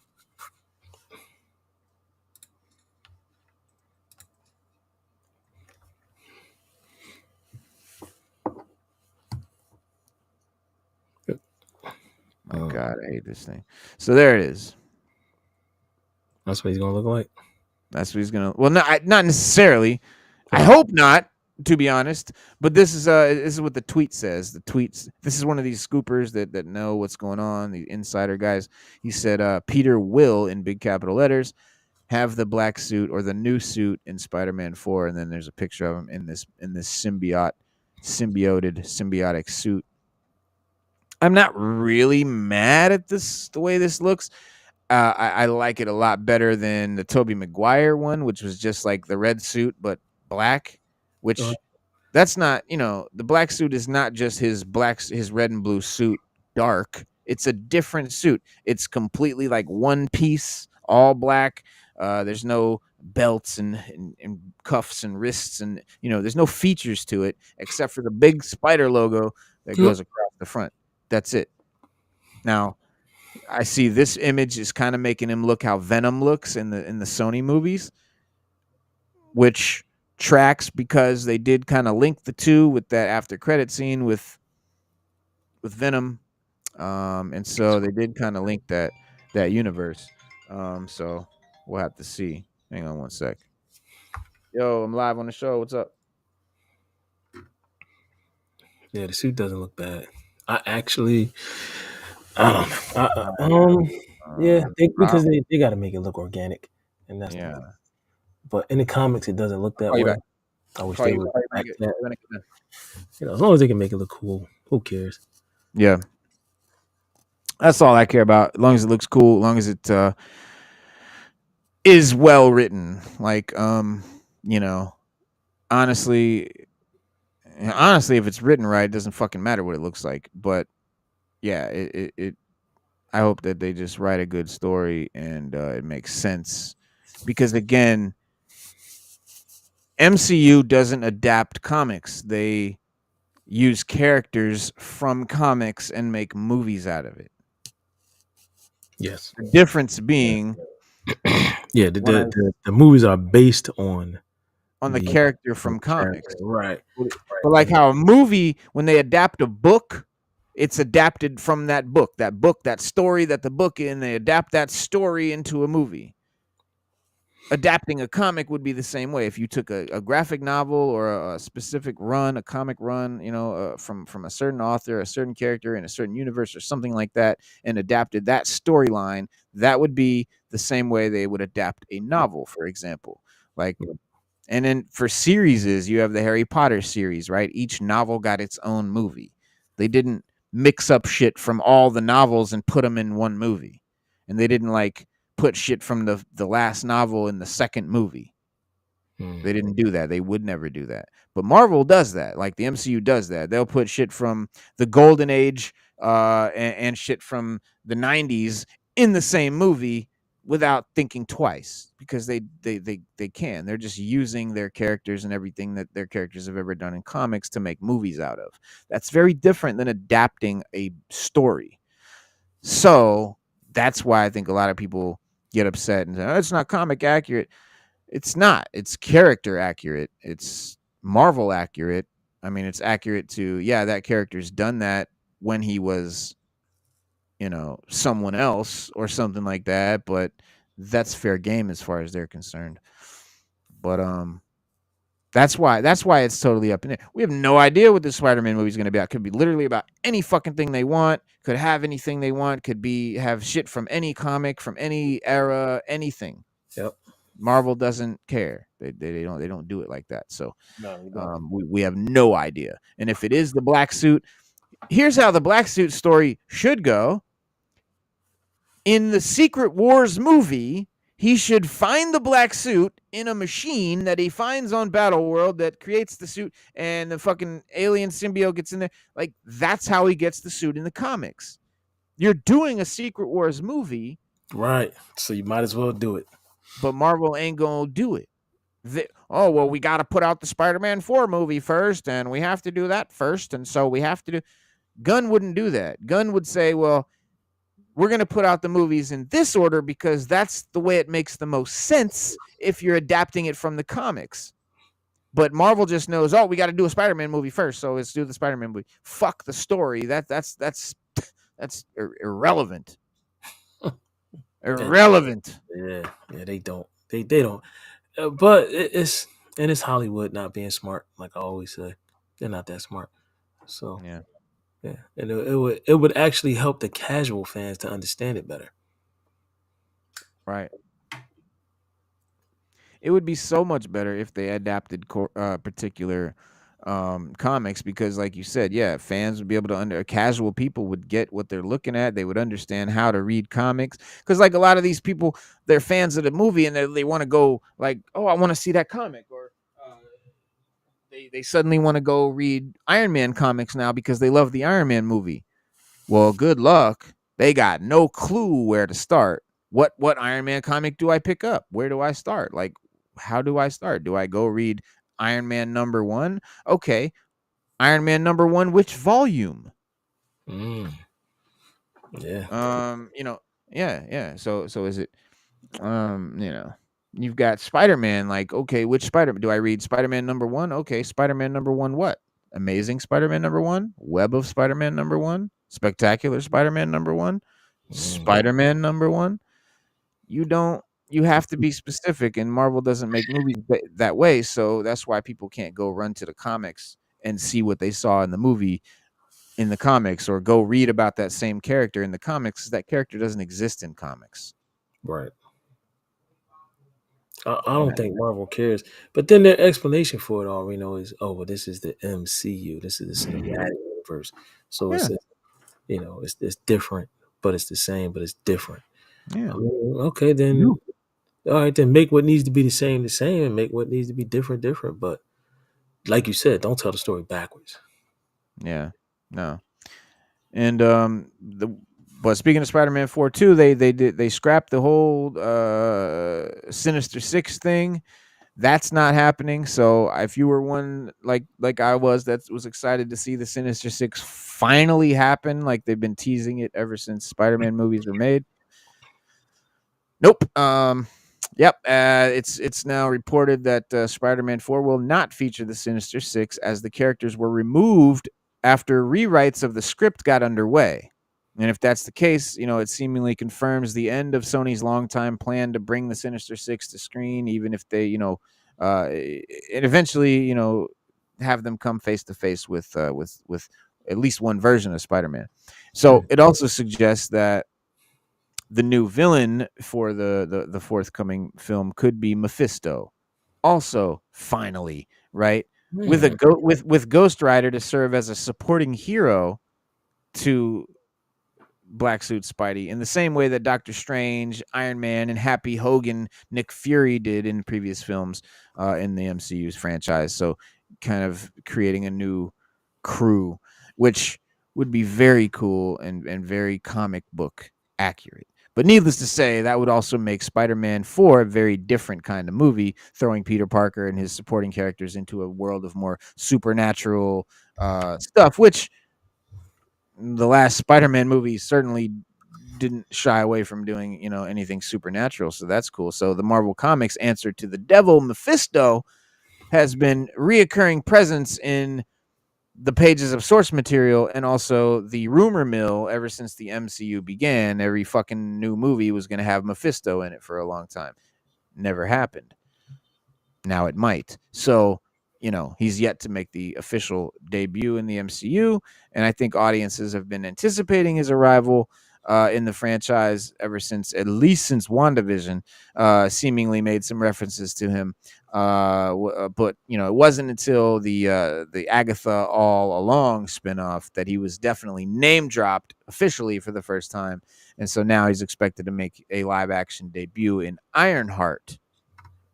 Now, if he does appear in Ironheart some way, somehow, it's still going to be an interesting choice for a Spider-Man villain. But the fact that fans are, even having a discussion about this highlights how the film keeps changing and how liquid it is at this point, right? There's no set, and like, it's very MCU of it, because they will put the cart before the horse, as far as like, they'll start making a movie before the fucking script is done and shit like that, and like, they'll greenlight a movie before they have a solid concept down.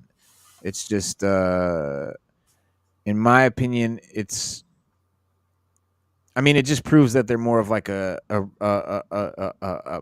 merch mill. They're looking for cash grabs. They're not looking to like make great stories for fans. It's very Disney of them. So I'm glad that James Gunn and DC are not following that formula. So you know what I mean? So they're going to be doing what I think the MCU should have been doing all along, and that's writing great stories and great characters and making good movies. Which is what we need and we've been asking for. Plus, we got kind of like a drought going on after that strike, the writer's strike, and all that. So anything that comes now, it better knock us out of our socks because It has to. and if it doesn't, Hollywood's going to see a long period where nobody supports them because we've been starved too long. Yeah. Well, the last Spider-Man thing we've got is the Spiderverse. The next Spiderverse movie is coming, and it's frustrating that for fans, that Spider-Man Beyond the Spider-Verse has been delayed, and the Spider-Verse finale is is justified for several reasons. Though I think, given the unique animation style that they created and stuff like that, it's a production that takes longer than not only live action but most animated films. And so, yeah, with the big expectations for the release of the movie Spider-Man Beyond the Spider-Verse, the team obviously wants to make sure that the production is, not rushed and done well. And Jarrell Jerome's comments, he said, no, I wish we haven't. He says, sorry, what did they say to him? They asked him something. Hold on, let me read this real quick. In a new interview with Spider-Man actor Jarrell Jerome, he was asked if voicing session is underway for Spider-Man Beyond the Spider-Verse, with the movie still not having a release date. I do know that. Let's see. Jerome, who brought Miles G. Morales to life in Spider-Man Across the Spider-Verse, confirmed that they haven't started yet, but offered the following positive update for Spider-Man Beyond the Spider-Verse. He said, no, I wish we haven't started up yet. A lot of things being figured out, but good things. So they have not, he said they haven't started doing any voice recording yet. Haven't hit him up to come and do anything yet. And from his last comments, though, it sounds like I think things are finally moving in the right direction where they can finally work, get started on recording all of the dialogue and all of that for the movie. So it wouldn't be shocking if news about the recording taking place for Spider-Man Beyond the Spider-Verse emerges here in the next few months, and we'll definitely let you know when it does. But since Spider-Man Beyond the Spider-Verse finally has its directors, and it would make sense if they are closing in, getting on that stage, at that stage to let us know what's going on with that. But I think based on his comments, the wait will have been well worth it for the audience in the long run. They will ideally get a sequel that's going to go beyond expectations, just like I think the first two movies have. And it's a very emotional story to set to wrap up the whole Miles journey, and time's going to tell, I think, what's in store for the trilogy finale. But hopefully more updates about the movie will emerge and shortly, and we'll let you know. But especially in terms of like when it's actually going to be released, that's the main thing. So we'll be on the lookout for that. Now, we do know when the new T'Challa Black Panther will make his debut.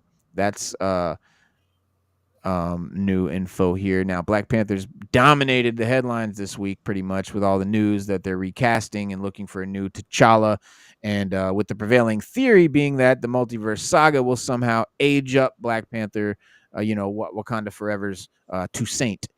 And regardless of whether it's T'Challa 2 or a multiversal variant or just the same character or his grandfather or what, the news that Black Panther will live to fight another day, not as Shuri, but as actually Black Panther, I think making fans very happy. And, following the late Chadwick Boseman's footsteps is not going to be easy, but I think it's inevitable. Like, you don't you don't just kill a character because the actor died. I mean, how many Supermans have there been, and how many? It's. I think after revealing some of the names Marvel Studios eyeing for the new MCU's T'Challa yesterday, bringing word that one of these scooper, he said the new T'Challa will first appear in the Avengers movies, then in Black Panther 3.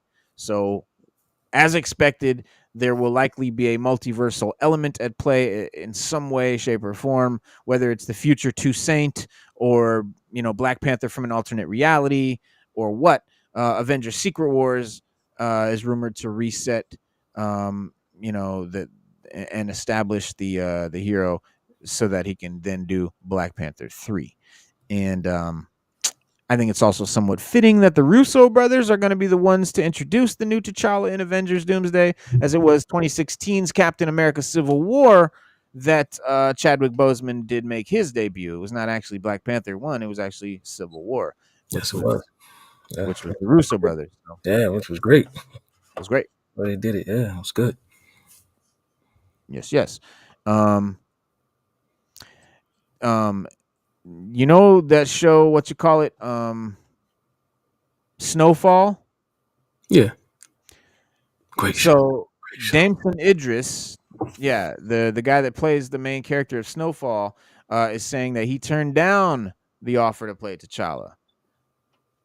Said that that they offered him T'Challa and he turned it down. He passed on the role, so I'm not sure. Wow. Yeah, he jokingly responded, though not everyone picked up on the sarcasm, that he also turned down 007, a co-lead with Daniel Day-Lewis and Eddie Murphy biopic. But he said, yes, sir, I turned down 007, a co-led film with Daniel Day-Lewis and Eddie Murphy biopic too. So yeah, he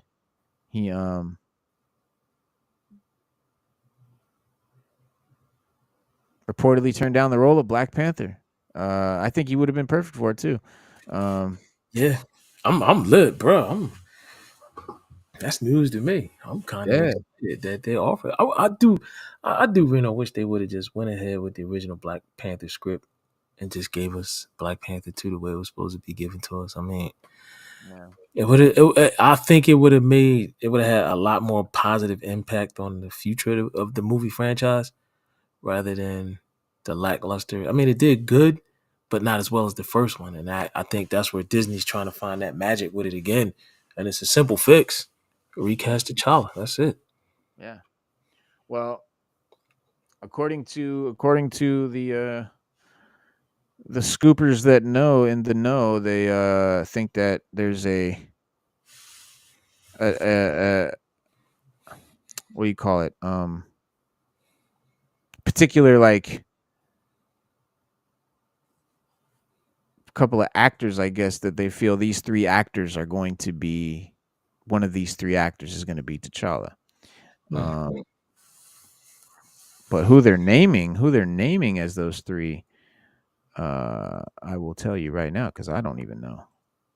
Because I just saw this while we were talking. It says Chadwick Boseman's Black Panther being recast with one of these actors. So, one of what actors? What the fuck? Why won't the site move? Hello. We gotta refresh it. There we go. Okay, it got frozen. Yeah, it froze for a second. Okay. A new face is ready to take on the role, so they say. My video, blah, blah, blah. That's Chadwick Boseman. That's not anyone new. I hate clickbait. Come on. Yeah, when you get I want to see some actors. Like that, you're going to get the author of the article rambling on about something that he thinks and is vague. And then at the end of the article, go to the end of the article to really get the meat that you're looking for. Yeah.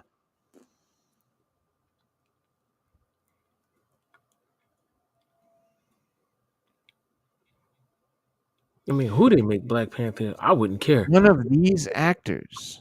Yeah, I wouldn't care what actor they use. Just recast. They said one of these actors. Okay, fast forward to now, and it's clear Black Panther isn't going anywhere.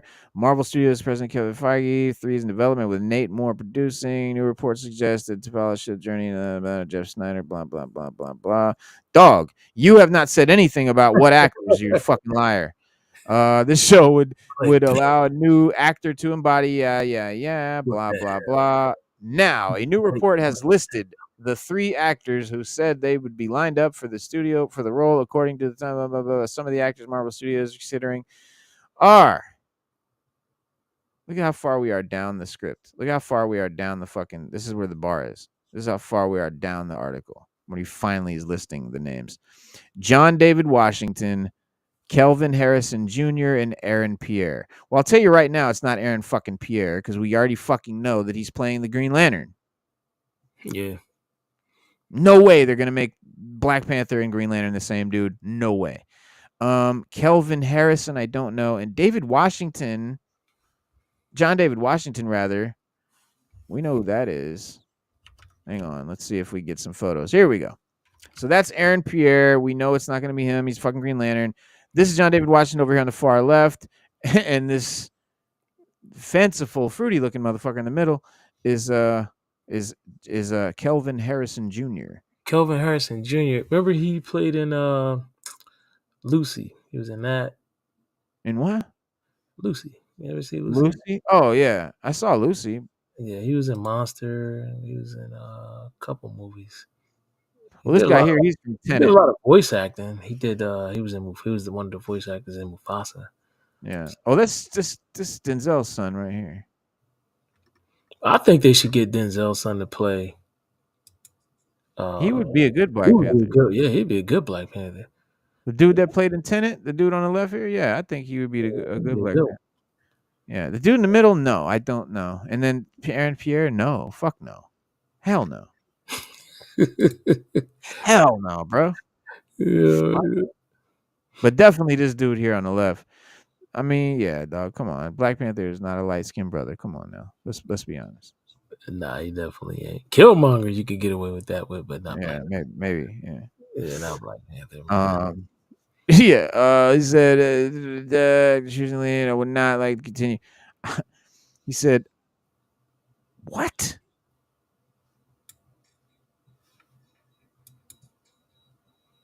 Oh, okay. I thought that was okay. So that's the actress that plays Shuri saying that she would like to continue with Shuri. She's one of my favorite characters. Such a blessing. Honestly, I kid you not. I'm so grateful. She plays Shuri. Right. We ain't got no problem with Shuri being Shuri. We just got a problem with being Black Panther. Right.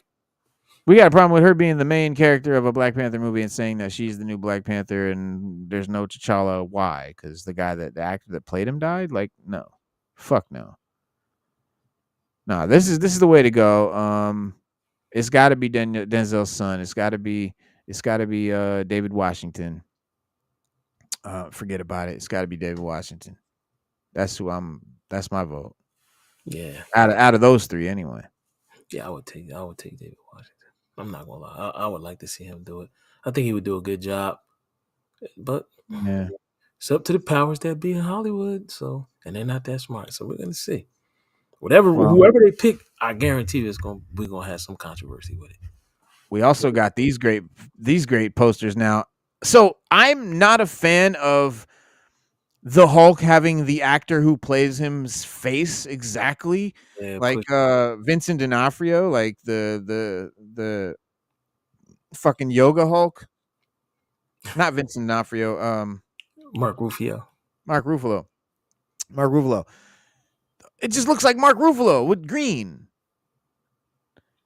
This looks like Harrison Ford, but it looks like a hulked out, just monstrous fucking Harrison Ford. I dig this.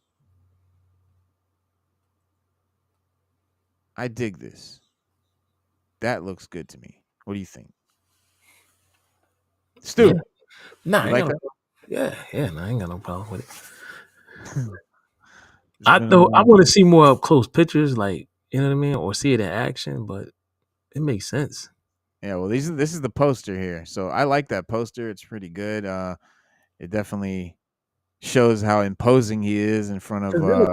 In the comic, the Rock looks like Thaddeus, but like you said, he just looks Yeah. like a hulked out version of Thaddeus Ross. Yeah. So it makes sense. Yeah. I can rock with it. Well, all these are all the posters. I guess these are all the posters. That's gonna be cool. That is cool. That looks good. That's the IMAX poster. This is the Fandango poster. This is the Real 3D poster. This is the Screen X poster. This is the 4DX poster. And this is I don't know. Dolby Cinema. I don't know. Maybe, yeah. Marvel Studios. Yeah, Dolby. That's the Dolby poster. Yeah. So they get so that's all the new posters. Jerry World meeting newly elected president Thaddeus Ross, played by Harrison Ford. Sam Wilson finds himself in the middle of international incident. He must soon discover the reason behind nefarious global plot before the true mastermind has the entire world seeing red. The movie stars Anthony Mackie, blah, blah, blah. So yeah. But no, I dig this, dude. It that fucking looks pretty good. Like Harrison Ford as Rolk. That looks pretty cool. I'm not mad at that. Nah, I ain't mad at all. Well, listen, man, with that, I gotta go. I see you got to go to work. Yeah, I pushed it a little far, but it's all for the sake of the Appreciate show because we love doing this show for you guys. Yeah, that clickbait.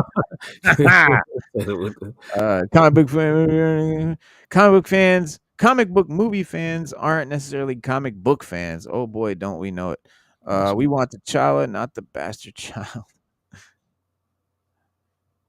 Yeah, man. But yeah, man, be safe, man. And I got more shit to go through. I still got to show these new G.I. Joe comics. I got to talk about Star Wars. I'll log on. I'll just log on and be in the chat, man. That's what I can do. But I got to start. I feel you, brother. Yeah, man.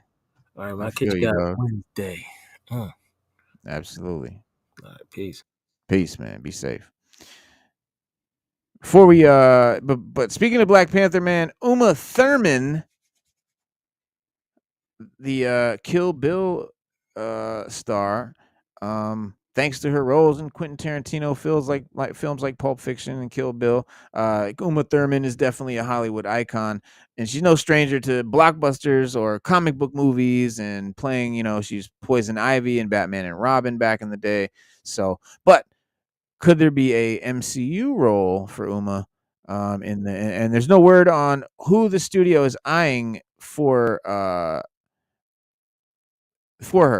But with Avengers Doomsday, Secret Wars, and the Mutant Saga on the horizon, there's any number of iconic characters that Thuma could bring to life. Possible talking of possible MCU castings. Much has been said this week about the new T'Challa joint. And we got into that. But as far as Uma Thurman, she's being looked at as for a character. Obviously, it wouldn't be Poison Ivy, obviously, again.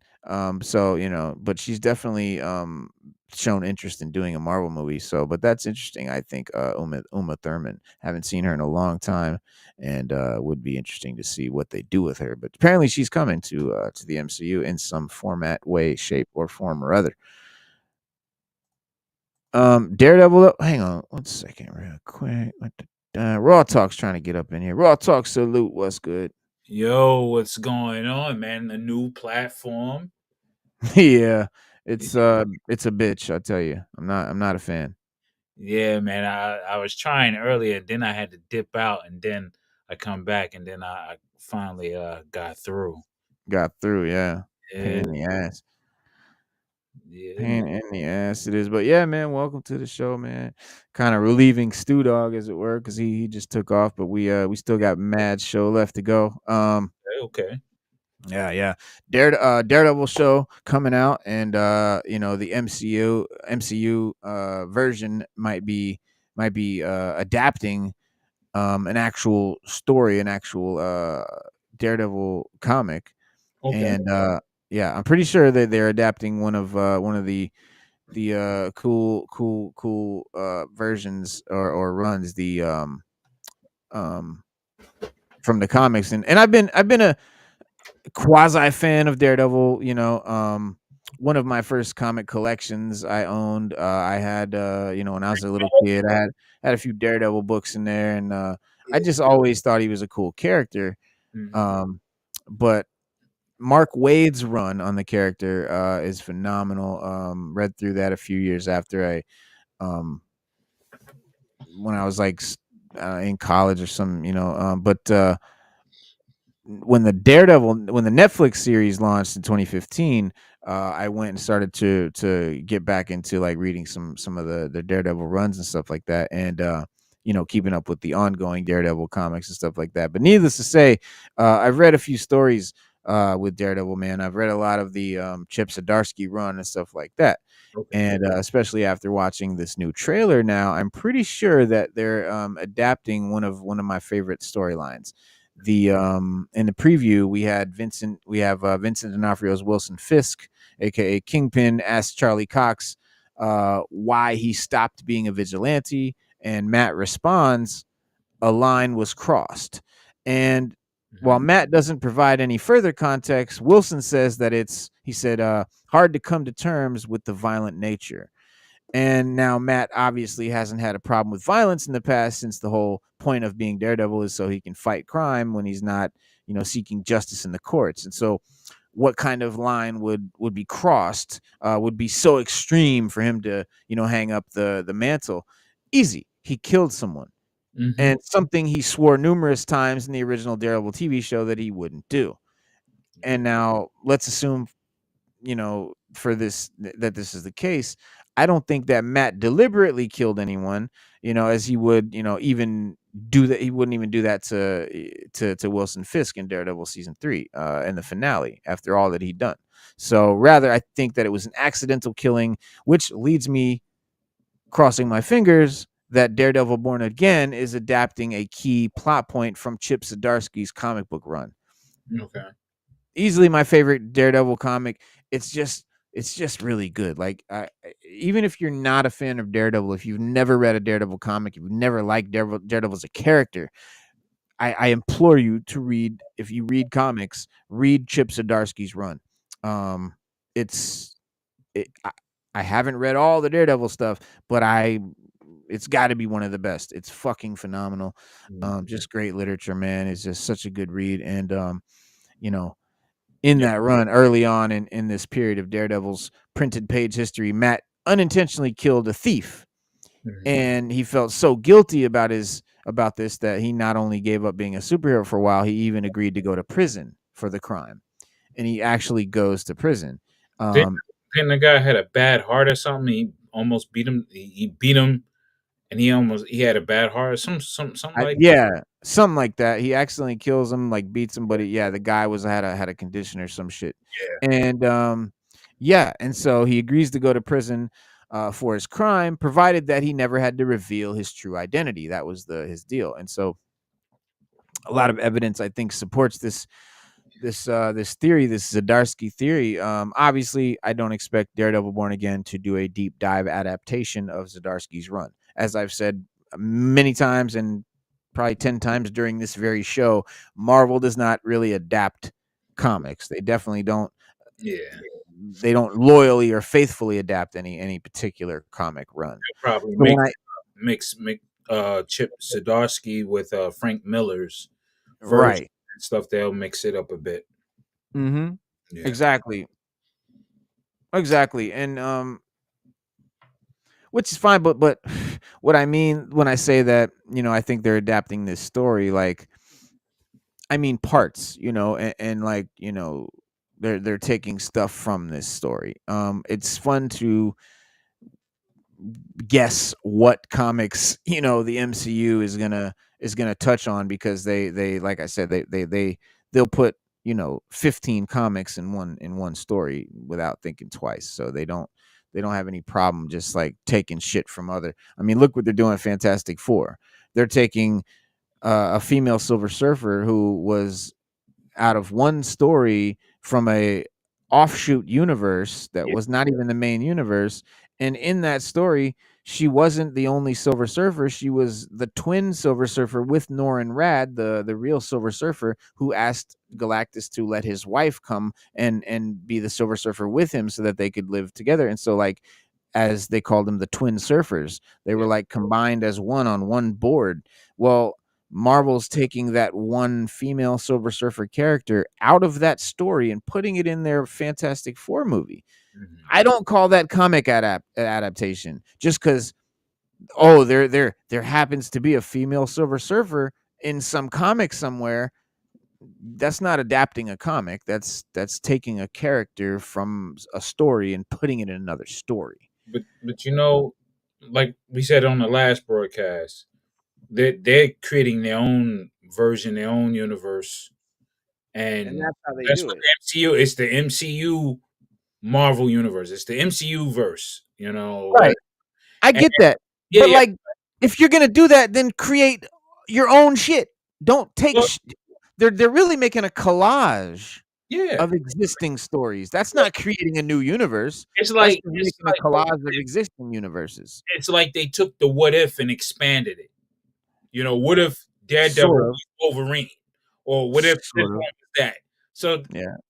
you know, from their point of view, they don't feel like paying royalties to a story that was written 30 years ago or 20 years ago. They don't want to pay royalties. Which is stupid because you're gonna pay royalties to somebody.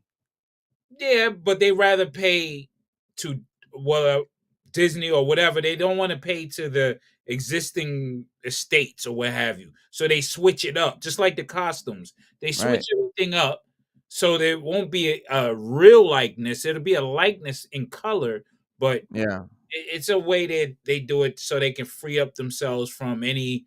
Oh yeah, we're going to court because we didn't pay what you call its family the rights.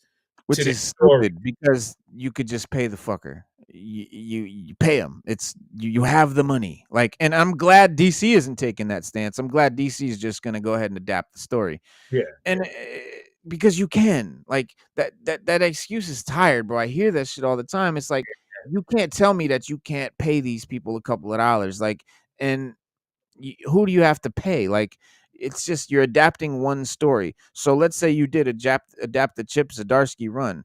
Do you have to pay Chip Zdarsky a penny? No, you don't, because Chip Zdarsky doesn't own that run of Daredevil. They never have to pay the writer or the estate of a specific writer because Marvel has the Marvel method where their writers contribute stories to Marvel and they give up any rights to that story. They give those rights to Marvel.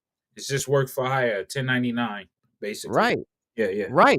So so that myth that, oh, they don't want to adapt something directly because they don't want to pay the writer. They don't have to pay the writer. They never did. It's a Marvel story. True. They own it.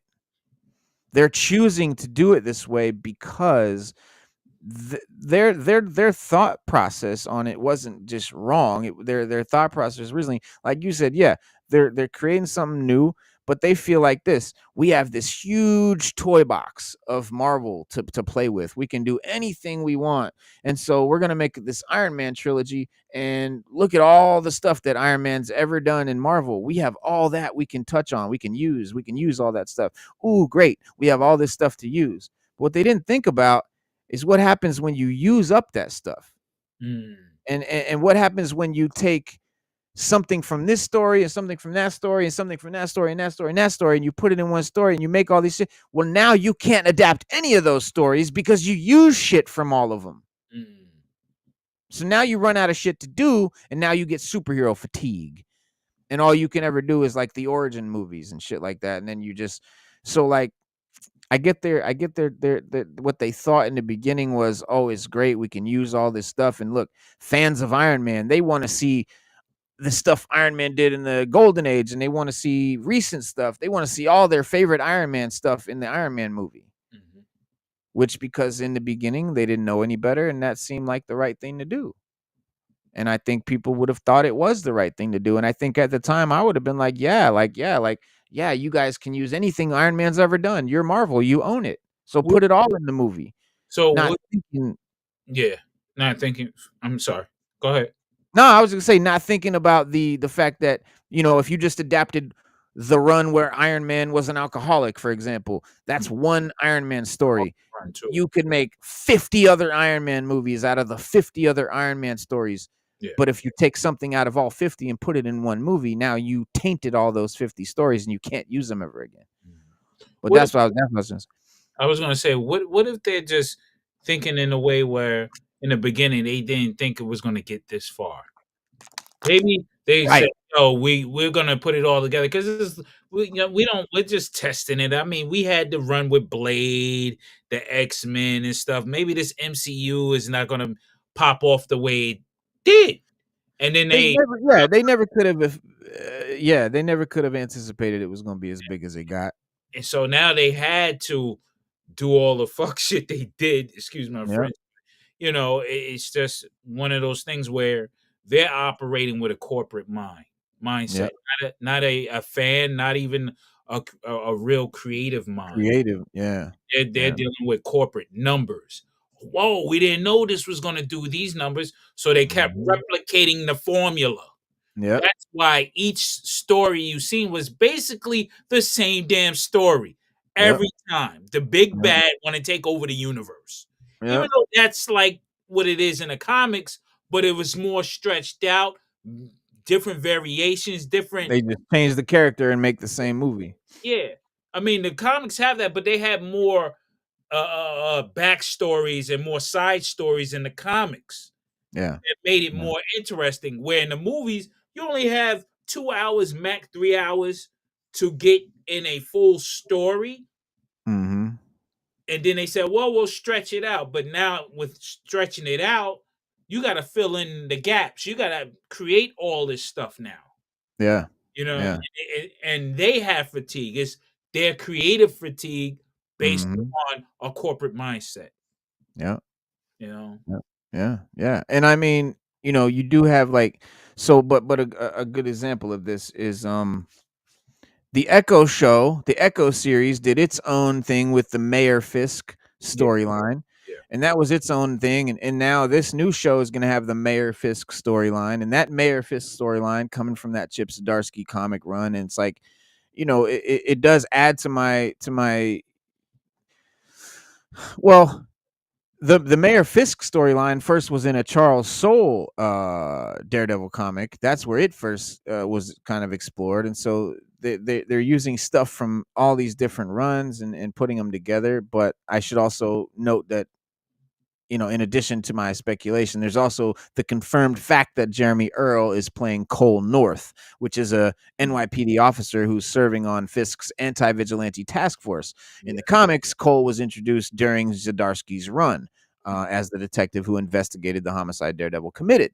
And he was later assigned to apprehend Spider-Man when Wilson Fisk wanted to rid the Big Apple of all vigilantes. So yeah, like that's all. And we could finally get like a Daredevil Spider-Man crossover somewhere down the line and all that. But it's entirely possible that, you know, as Daredevil Born Again progresses, you know, we'll see James Earl Cole's trying to track down and arrest Daredevil for having killed this unknown individual, the line that he crossed. And so if Charlie Cox's Matt Murdock decided to give up on being a superhero permanently, then he'd never have to worry about the authorities coming after him. And so, but then, you know, that would make Born Again a boring ass show that no one would want to watch. And so, you know, the events will unfold in the series that will require him to put back on the mask and whip out the Billy Club and beat up criminals again.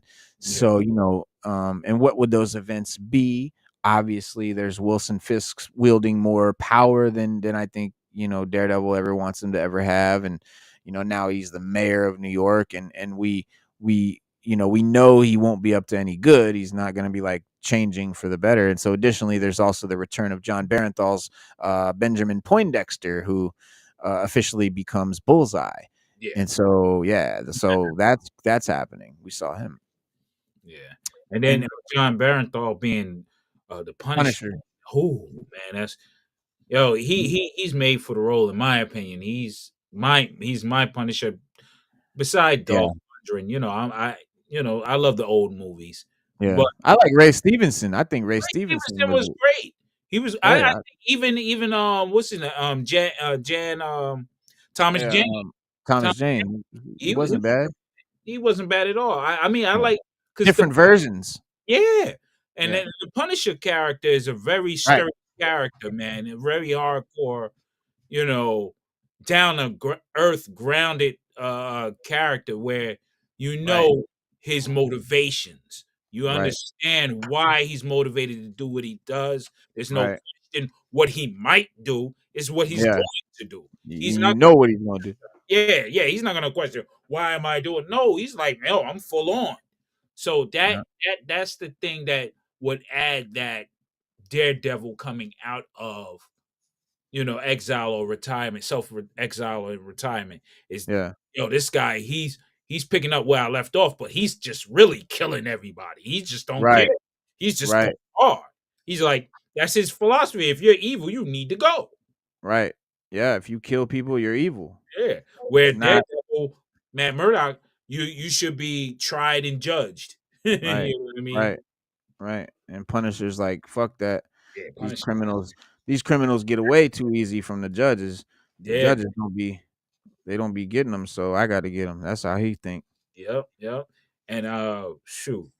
And Barenthal's a cool dude, so I know it's gonna be they're gonna bring it up a notch. The Netflix series was perfect, Yeah. but I think they're gonna take it up a notch, being that they're very familiar in their character roles.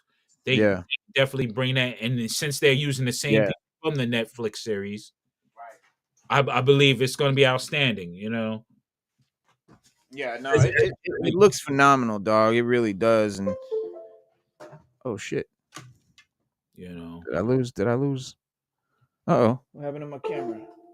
Oh Hang no, on. your camera's oh I don't know. It went dark. yeah, it's frozen on this side. What the fuck? I'm telling you, man, this program is ass. What the fuck?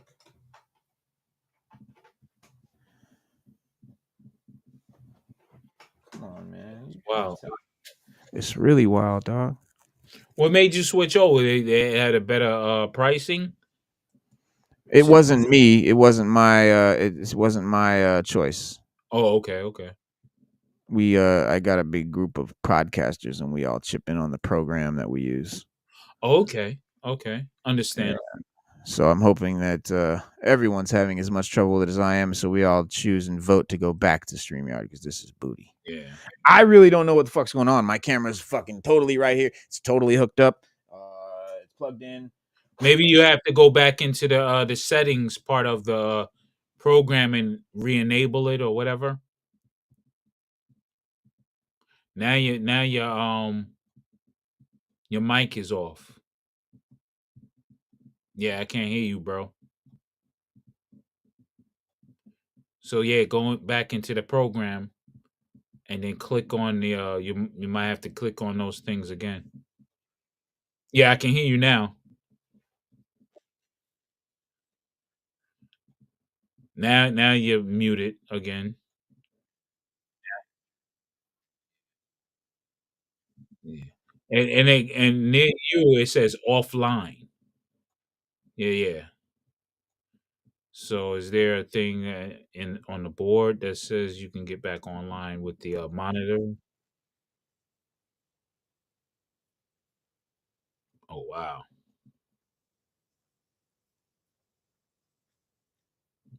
Psst. Mm.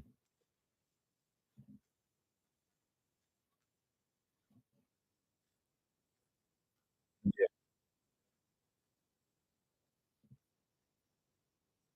Yeah. Mm.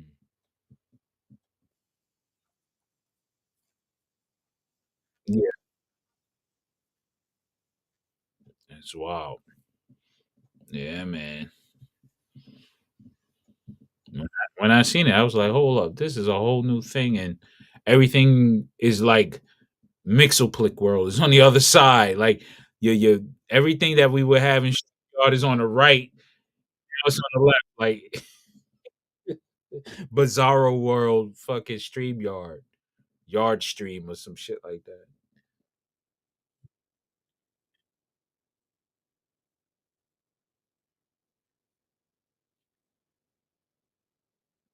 Mm. Yeah.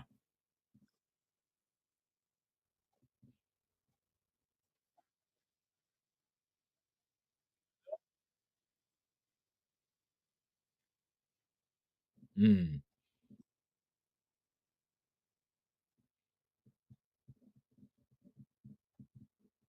Wow.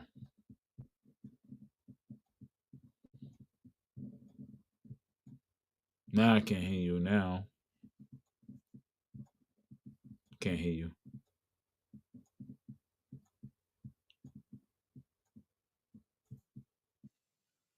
Now I can hear you. You might have to go into your internal settings, maybe, or it trips something up, maybe, as far as the camera is concerned. Like in your you go into your toolbar, like what do you call it, the browser bar? Like I think it's you should click on the left. It would be the left. No, no, no, no. I'm saying you know where the bar is, as far as you typing in shit, like your header where you can put in the .coms and shit. Yeah, the bar to your left, and it should have something where you can click on it. You don't have anything like a little camera symbol near your it should be like a light blue.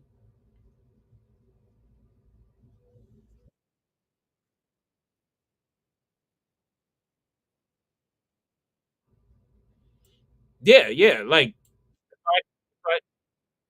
Oh, oh no, because like even in that search bar up there where the arrows, and then you can so there in the corner is that little square, that little thing right next to console.em evmux.com. There should be a little camera symbol there, or a symbol, or a plus sign. You click on that plus sign, top, it should be top left,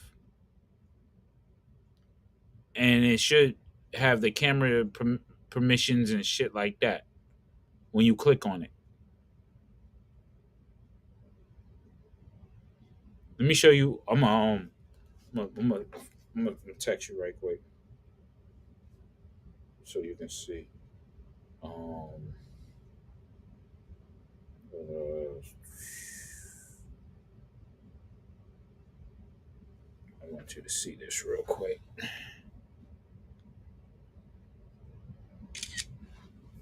I'm gonna send it to you now so you can see what I'm talking about on your phone. That part right there. You got it now. Yeah, dog. You know what?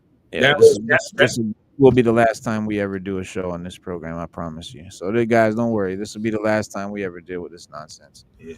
So that was the thing, or did you find something else? Uh, I don't know what I just did. I just left out and came back. Oh So, shit! Oh, that's crazy.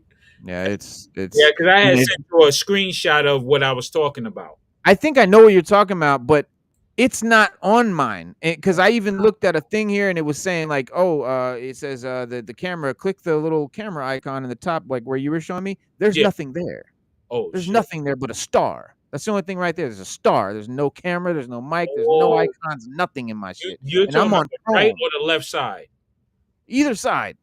Oh shit. Okay. There's nothing. Oh, you're When I'm in you're not here, on a there's a Mac. You're on a PC. yeah. Oh shit. Yeah, that's why. That's why. It's different. Oh yeah. I didn't know you were talking about a Mac. Yeah, I'm on a Mac. Oh yeah. Yeah. Well, there That's you go. uh, Big difference. Yeah, big very, difference. very. Yeah, yeah, Yeah, because yeah. everything is, I think for you would be on your right side. Right. Yeah. Yeah, I mean, you see how everything is back. Like, look at this. You know how when we do this, Yeah. and the little camera be on there on the on StreamYard, the little pictures was all on the other side, and the big Yeah. picture was on the right. Now it's flipped. Like you said, this is like the opposite world, bizarro world of Yeah. StreamYard, fucking Yard Stream. Yeah. But It's a knockoff. It's a knockoff of StreamYard. it's a knockoff. Yeah. Yeah, and I think that because it was so much cheaper than StreamYard is why we moved to it, but you get what you pay for, and clearly this is what you're paying for. There's a reason it's cheaper. Like, it's cheaper in every sense of the word cheaper. Mm. Because it is, and there is a lot of features and stuff where it looks exactly like StreamYard, and I know they stole the graphics and everything from StreamYard to make it. Like, it's identical. Yeah. So they just mirror flipped it so that they could say it was their own. I bet you it was one of the makers of StreamYard who got bored out and said, "Fuck it, I'm doing my own." He probably bailed off and made his own shit. Yeah. It Who usually knows? happens that way. In business, that's what it is. Everything is a copy of a copy of a copy. Right. And it gets cheaper and cheaper, and it depends on how. But eventually, people go back to the original one anyway. So Right. at the end of the day. Well, hey man, we got loyal fans, and thank you for everybody kicking it with us and chopping and chilling while we chop it up. But yeah, we were just talking about the Daredevil show and how it is seeming like it's loosely going to be based on my favorite Daredevil run, which is the Chip Zdarsky run. It really has a lot of the same stuff that I'm recognizing now. I kind of hope they don't ignore the prison plot point, because when Daredevil does go to prison in the comic, it's really raw. Yeah, and it works. Like it's a good story. Like it just and with the show consisting of 9 episodes, I think there'll be enough to keep Matt Murdock occupied in the streets during that time. And so I don't know if the series is indeed pulling from Chip Zdarsky's run, then I also hope that it does plant the seeds for, if not end with, Matt being thrown in prison. Yeah, I don't, cool. and then so that way we'll know, like, and remember, Born Again received an 18 episode order, and while originally that was supposed to be spread across one season, those latter 9 episodes will now comprise season 2, which will begin filming sometime later this year. So they're actually splitting their 18 episodes that they got into 2 seasons. So I believe you were right then. I think they're gonna do what you're speculating, or which I think you've seen the clues. You know the clues, and I think that's where they're gonna head. At the end of this season, Matt will go to jail. Yep, I think so. Yeah, I think so, and so yeah, if that happens, you'll remember that I told you that this is based on the Chip Zdarsky run, and then I hope you go read that, guys. Like, that is, if you like I said, I was not really a big Daredevil fan. I always found him, I don't know why, I found him kind of boring-ish. I don't know. I don't know. Because I didn't know shit about him. I didn't read his books. I didn't know. And I liked him enough to have bought a few of his comics when I was a kid, but just kind of for the art and the covers. I never really got into it. But when I got the Chip Zdarsky run, I really got into it. I read it, and I was like buying them as they were coming out, and I was like really into it. And I know that all Daredevil runs are not that way, because I did go and I was like, oh, this is so good. I went and read a couple other ones. Very unique. Yeah, everybody's different. When a writer gets hold of Daredevil, I think they have carte blanche to take it the way they want to take it, where they want to take it in a story.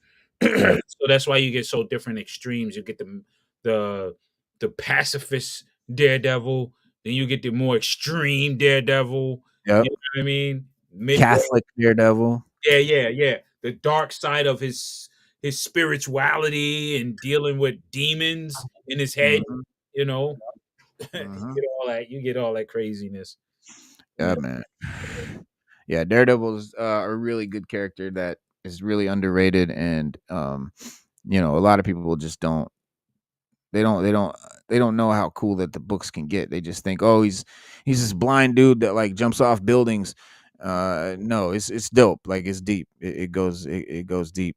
And if Born Again is going to be, is going to all the trouble of having Wilson Fisk set up an anti-vigilante task force, plus if Matt Murdock accidentally killed someone, like I suspect he did, like I suspect that's what the trailer is getting at, then it's more than enough justification for him to be locked up and for this to be definitely the Zdarsky run. And that would have a great, season 1 cliffhanger, seeing him get incarcerated alongside the people that he probably put in prison and shit. And so it'll be interesting dynamic right there. You'll see season 2, he'll be, getting in fights in prison and fighting the criminals that he, had to put away before and shit like that. So it'll be really interesting. Where your boy Bullseye will put himself in jail to get at Right. him. Right. And you reminded me in the trailer they show him in prison. Yeah. So that when Fisk and him sit at the diner table, that Right. I believe will be the end of the first season, because he said, "Why did you?" Because I crossed the line, and that's when the guys will come in, Yeah. and take them off. Well, That the show takes place 5 years after the Netflix show. So basically what they're talking about is what took place during those 5 years yeah. that we didn't see. Mhm. So he did something during those 5 years that made him quit being Daredevil. And something is going to make him be Daredevil again, obviously, pretty quickly, I hope, right away. I hope it doesn't take, 5 episodes for him to get back to being Daredevil. Yeah. Hopefully it will just be a 1 or 2 episode Continuation. evolution. Yeah. The first episode would be a bunch of flashbacks and tie-ins or what have you, and then the second episode should stream everybody right along the right way, the right route, the current route. Yeah. I mean, if they do it correctly, that would save a lot of bullshit time, but Marvel, they want to stretch it because they may not have the storytellers that they want, the writers or what have you, but you never know. Yeah. They can surprise us.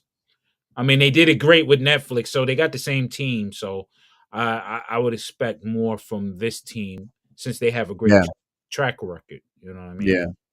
Yeah. And we don't have long to wait, guys. Too. It's only March, so March 4th. So we got the rest of January, go through February, and then right there, March 4th, 2025. That's it. That's the schedule. So it's not far away. Not much longer, and my suspicions will either be debunked or confirmed, but whatever it ends up being, I still highly recommend anyone who's remotely interested in Daredevil or might think they might want to be interested in Daredevil to go read Chip Zdarsky's run, whether you pick up the physical books or go on the digital Marvel Unlimited site or whatever.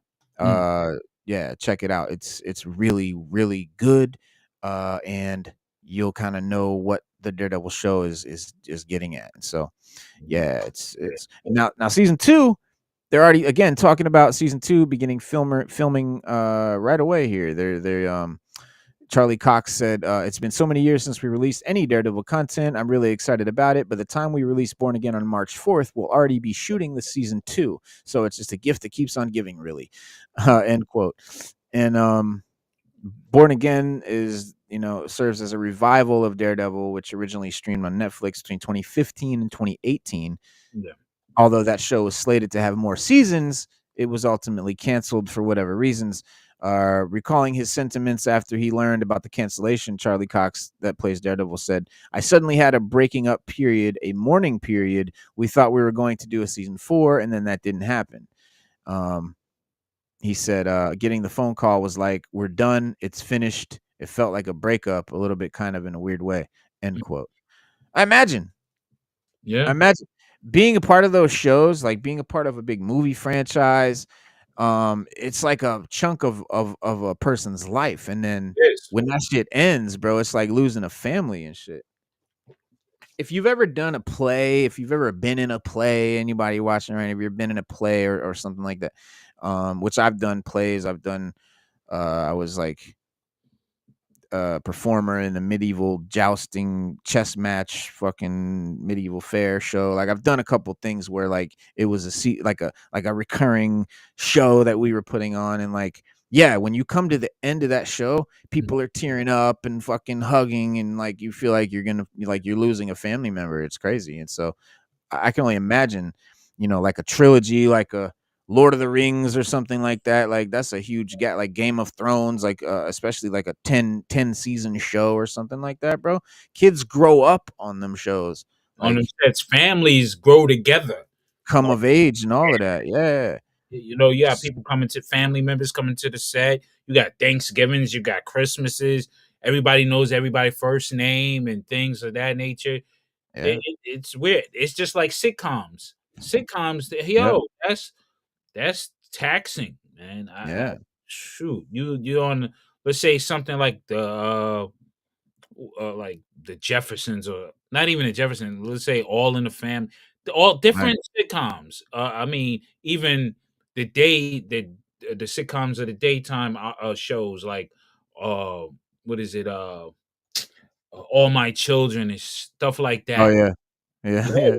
that's family. Yeah, I mean, you're doing decades with them. That's Decade. that's your extended Yeah. family. Period. Straight up. Straight It's up. what it Like, is. yeah. You know. It's no, yeah. I mean, Yeah. so yeah, like coming back, Mm, that's got to be crazy because it has been years it's been 5 years since the show, and so like that's how the gap in the show is gonna go. Like it's gonna be like 5 years have gone by, mhm. and all that. So like them, but yeah, coming back together with them people, John Barenthal coming back as Punisher and being in the Daredevil show is so great because I think Punisher's best shit was when he was in the Daredevil show, even better than his own series, which was great. But yeah, like the Daredevil Punisher crossovers were I think they were my favorite shit. And I like Foggy, and I forget the other girl, the girl's name. Karen, Karen, yo, redhead hot chick to me. bruh, I mean, she was the hottest vampire on True Blood too. hell to the yeah. For real. Yes, sir. That's why when She she was was asked to bad. be on the Daredevil, I was like, ooh. Yeah, bro. I was like, oh, Like, that's your girl from True yeah. Blood. Yeah, buddy. That's yeah, Foggy, Karen, the Nice. old crew. That's what's up. Yeah, yeah, yeah. The way it should be. Oh, there go my boy. Yeah. I'm sad about how they made Kingpin look. I feel he looks too scrawny. He's too small. He looks too human. He looks too normal. Like I like how in Echo they had him like a fucking refrigerator, bro. His shoulders were super wide and broad. He looked just like the comic book. I mean, this is obviously going for a more realistic thing and stuff But like then that. But I I don't know, mean, man.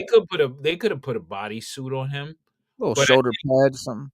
but I think with his age and I guess personal health or what have you plays a part. They still had to manage a certain way, but I Right. still think he can be imposing. They can set him up for later on. Maybe he's just chilling on downtime, and when he fights Daredevil or the Punisher, he bulks up or something. Something in him bulks up, and he just you know goes crazy. That yeah, I mean that's the thing. Like we don't like Kingpin fights these dudes like in the comics. He whooped their ass. Like Yeah, he be whooping Spider-Man's ass sometimes. Like that's how dope he is. And we don't see that enough in the comics or in the movies, in the show rather. But we did see that with when Duncan played him in the movie with yeah, with Brad Pitt or with Ben Affleck.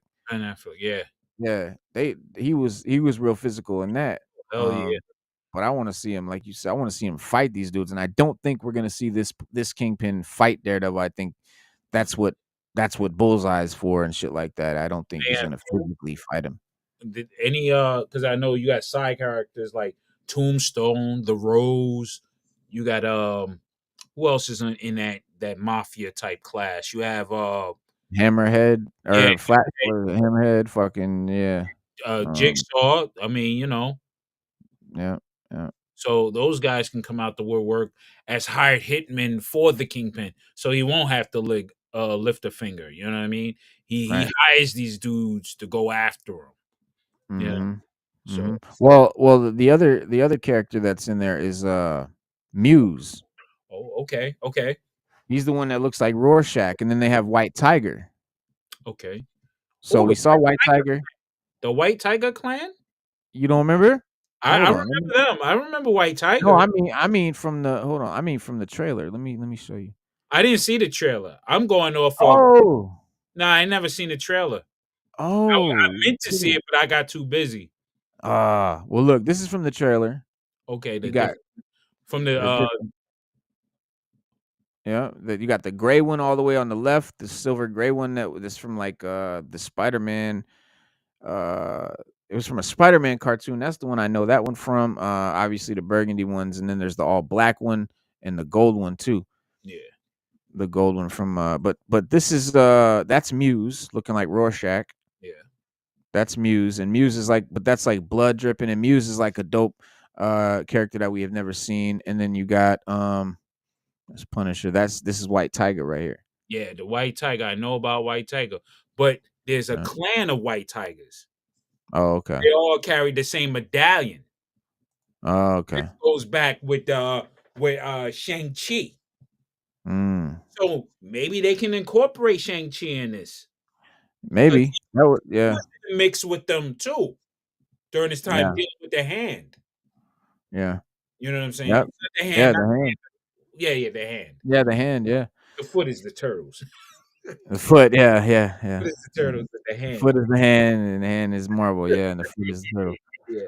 But that's I think this is Frank Miller's. This looks like Frank Miller's art right here. Yes, that's Frank Miller's. That's definitely Frank Miller right there. Yeah. Blind Spot. Yeah. But yeah, yeah, that dude Muse is a cool character that I'm glad they're doing. He's a definitely a rated R, character.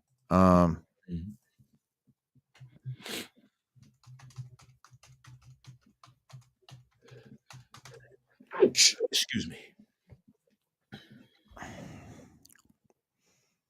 Yeah, there you go. Yep.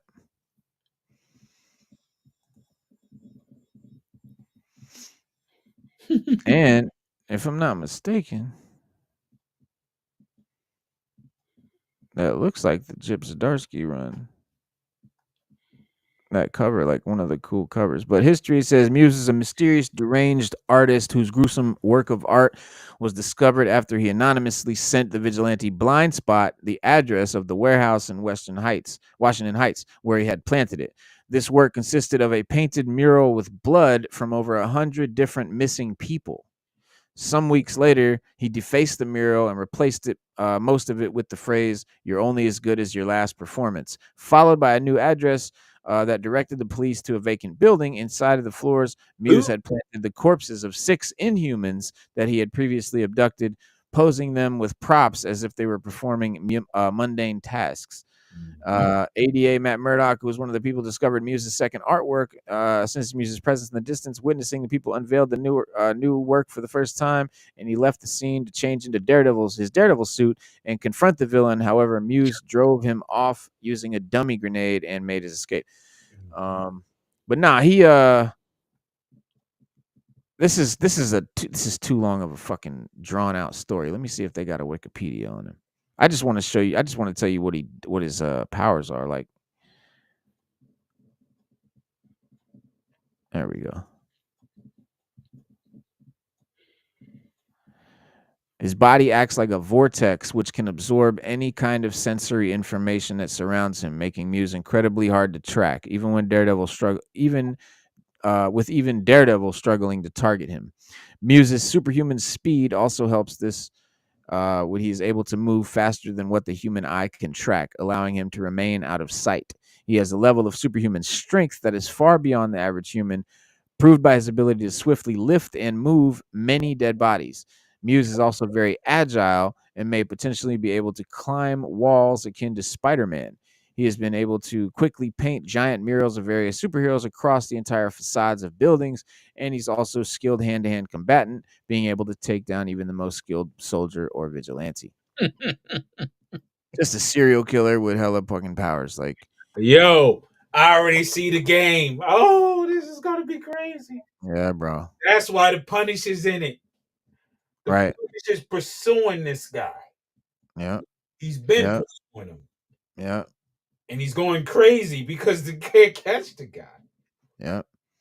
Yeah. And he's part of the whole Charles Soule, Mayor Fisk storyline and shit too. It says the first mural of Muse was discovered by the vigilante Blind Spot in Washington Heights, painted with the blood of over 100 people. His second work in competition with himself featured 6 corpses of 6 Inhumans posed with props as if they were performing everyday tasks. After being tracked down by Blind Spot and Daredevil during preparation for his next piece, Muse gouged Blind Spot's eyes out to distract the Devil of Hell's Kitchen and broke his own fingers upon his capture to avoid giving Daredevil the satisfaction. Following Wilson Fisk's rise to power as the mayor of New York and his establishment of anti-vigilante laws, Muse escaped from the prison, killing 12 correction officers, and continued his work, inspired by Daredevil's fight of justice in spite of persecution. In their way of supporting the vigilantes, Muse vandalized numerous landmarks in Manhattan, giant-sized irremovable graffiti that featured different vigilantes. While Muse was painting a Punisher graffiti, he was intercepted by a group of police officers whom he killed and adorned the graffiti with their bodies. Fisk used this to push his anti-vigilante agenda, blaming Punisher for what happened. So he frames Punisher. Mm-hmm. Yeah, it's gonna be serious. Hell yeah. Drawing from some fly shit, man. Hell yeah. That shit's gonna be dope. Yep. That makes me happy. That makes me happy. Yeah, that makes me happy now. Definitely. As far as White Tiger, I know of him a lot. I don't know really shit about him. As per se, let's see, Marvel. Yeah, White Tiger. And the White Tiger clan. He's like the antithesis of Black Panther. But from the Asian point of view. Right. He's the Asian Black Panther. All right, here we go. Let's see. White Tiger comics. There he is. Yep. He's I know he's Hispanic. Yes. In the comics. So his White Tiger's name is the name of several superheroes appearing in American comic book. First incarnation of White Tiger, Hector Ayala, first appeared in Deadly Hands of Kung Fu, number 19 in 1975. The second incarnation, an actual white Bengal tigress, debuted in Heroes for Hire number 1. And the third incarnation, Kevin Cole, made his first appearance in Black Panther Volume 3. That's why I knew he was with Black Panther. The fourth incarnation, Angela Del Toro, made her debut in Daredevil Volume 2. And the fifth incarnation, Ava Ayala, was first featured in Avengers Academy 20. So this White Tiger from the Daredevil shit don't look like a female. Could be. It can be either. But it could be. Yep. It could be, but it definitely doesn't look like it. But they could be pulling a Taskmaster. So, but the first White Tiger, Hector Ayala, was created by writer Bill Montalvo and artist George Perez, the late great George Perez. So he and that's my favorite. You know, the Deadly Hands of Kung Fu version that we see here. This guy right here. So each of them, each incarnation, they had a like an amulet. Yeah, the Jade Tiger amulets. Yeah, they had them. So each rendition, each person was gifted that, and they had a task to defend and stuff like that. But they studied. I forgot what teachers studied and what. It was an Asian. I don't think it was like it was around in the Mandarin story too. He would appear also. There was some weird stuff. I gotta go back into my archives and stuff like that with that Hands of Shang-Chi, Master of Kung Fu. But yeah, man, it's cool. It's a cool character, man. I love the character. Yeah. So he's Latino in one iteration. He's I guess I don't know. Oh, East Indian. He's an East Indian woman in the Heroes for Hire. He's a Jewish African American mix. When he is Kevin Cole. Oh yeah. Yep, and then he is another Latina woman, Hector Ayala's niece, Angela Del Toro, Mhm. created by Brian Michael Bendis. Then then it is the fifth White Tiger, Ava Ayala, the youngest sister of Hector Ayala. Yeah. Yeah, so they're all from the same family. Yeah. They all come from just like how the Black Panther ever so often change blood to the bloodline and goes down. Same Yep. with this, but you're chosen to be a white tiger, you Yeah. know, based upon Yeah. your morals and stuff like that. So Yeah.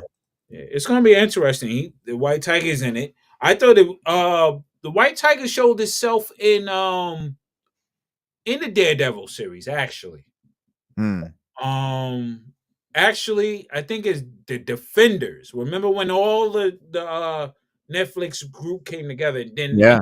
Defenders, there Yeah. was a white tiger that showed itself in that. Yeah. I believe so. And Yeah.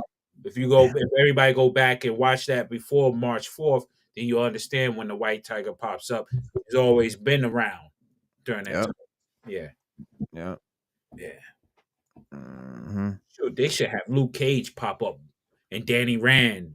Oh, They might do because there's some shit they're keeping close to the vest, and that there might be those other Netflix characters that are coming.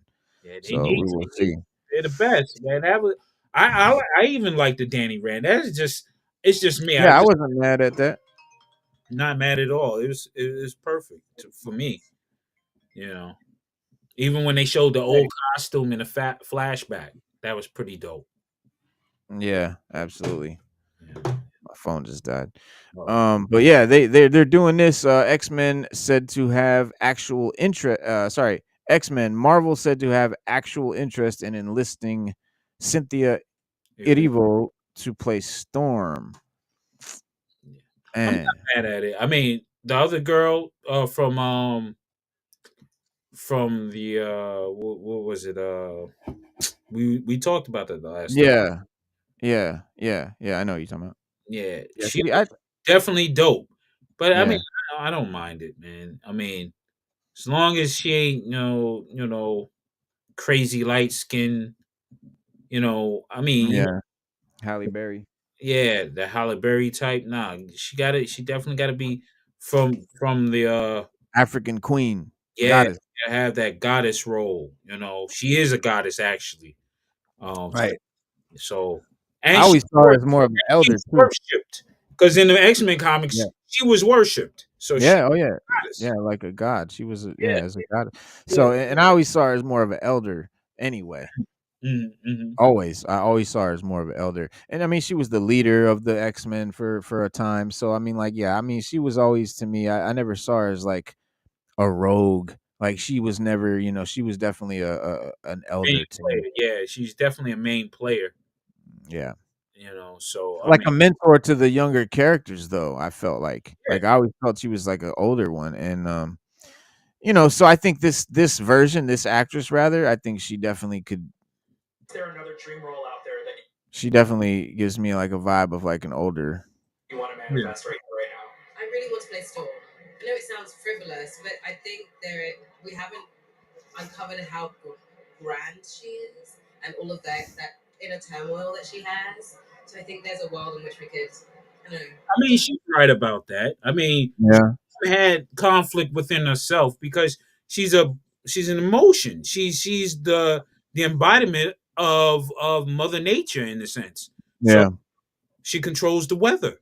I mean, right, right, Mother Nature. You know what I'm saying? So right, right. ever changing. So I think, and her voice, she sounds like a storm. And She imagine could, when yeah. you add to her voice the way she talks. Did you see the Wicked movie? No, I haven't seen it yet. I'll get Okay. to it. But Yeah, I haven't seen heard it it was either. I don't know, but I heard it was good. I mean, I'm not a musical guy. I really probably wouldn't be able to get into it like that, but I think we'll get a good idea of what she can do vocally from that movie. Yeah.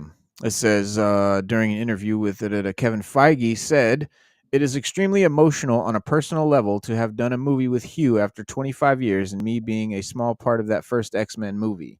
And knowing that, thanks to the various corporate studio entity deals, we now have thousands of characters back. Characters I hadn't frankly thought about in many years because we didn't have the rights to them. Now that we do, it's great fun thinking about who we can finally finally. Our animated series X-Men 97 was sort of the first taste of people reuniting with the X-Men mythology and that storyline. The response to that series just further excited us about how to bring the soap opera and the saga of the mutants to the MCU. You know, and I hope that they don't do this stupid thing where they just give a whole bunch, they just make the team just a whole bunch of these new young characters or versions of characters, or just like they really need to give the OG characters a fair shot, a real good shot, an MCU shot, because they didn't get that with Fox. Again, we know anything is possible with the MCU, but I'm quite sure they know not to really go well beyond their, at least in their first outing as introducing the X-Men. I don't think they're Yeah. gonna go far left. Maybe in the third movie we might get some craziness that whoa, you know what I mean? But Yeah. in the initial, because they want to grab the people and the hardcore guys, they want to grab that money pot. So Right. if they go far left with it, they're not going to get that money. You Yeah. know what I mean? But Yeah. if they go far left with if they go right with the right intentions, first off, the first two movies or whatever, however they're going to do a saga or whatever, Right. and they'll be all right. But Yeah. you know, Yeah. I just want to see them do the mimic. I need to see that character in some form, action figure form, or on movie screen, or in the cartoon. I Yeah. need to see the mimic because that was one of my favorite characters because he had all the X-Men's powers. Yeah. Yeah. I mean, Yeah. have Yeah, that. that would be dope. Yeah, I want to see him. I want to see it's a few characters I want to see, man. I mean, there's so many characters.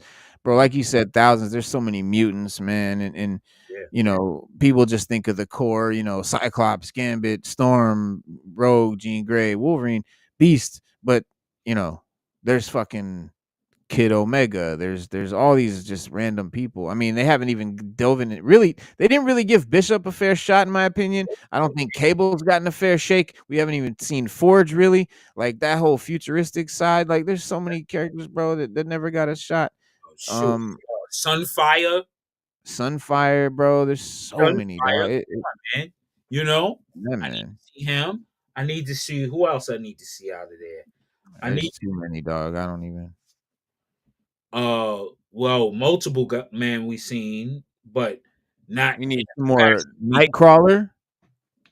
Nightcrawler. I the rendition of Nightcrawler have been good as far as what they did with him because he's I want to ultimate. see Omega Red, That's who I want to see. Mr. Sinister, Silver Samurai. Well, We that see shit we got in Wolverine, it wasn't. I want to see Silver Silver. Samurai. Yeah, I dig you. I dig you. I mean, even though that Wolverine series was pretty decent to me, I like Wolverine series. Well, For no, it most. wasn't bad.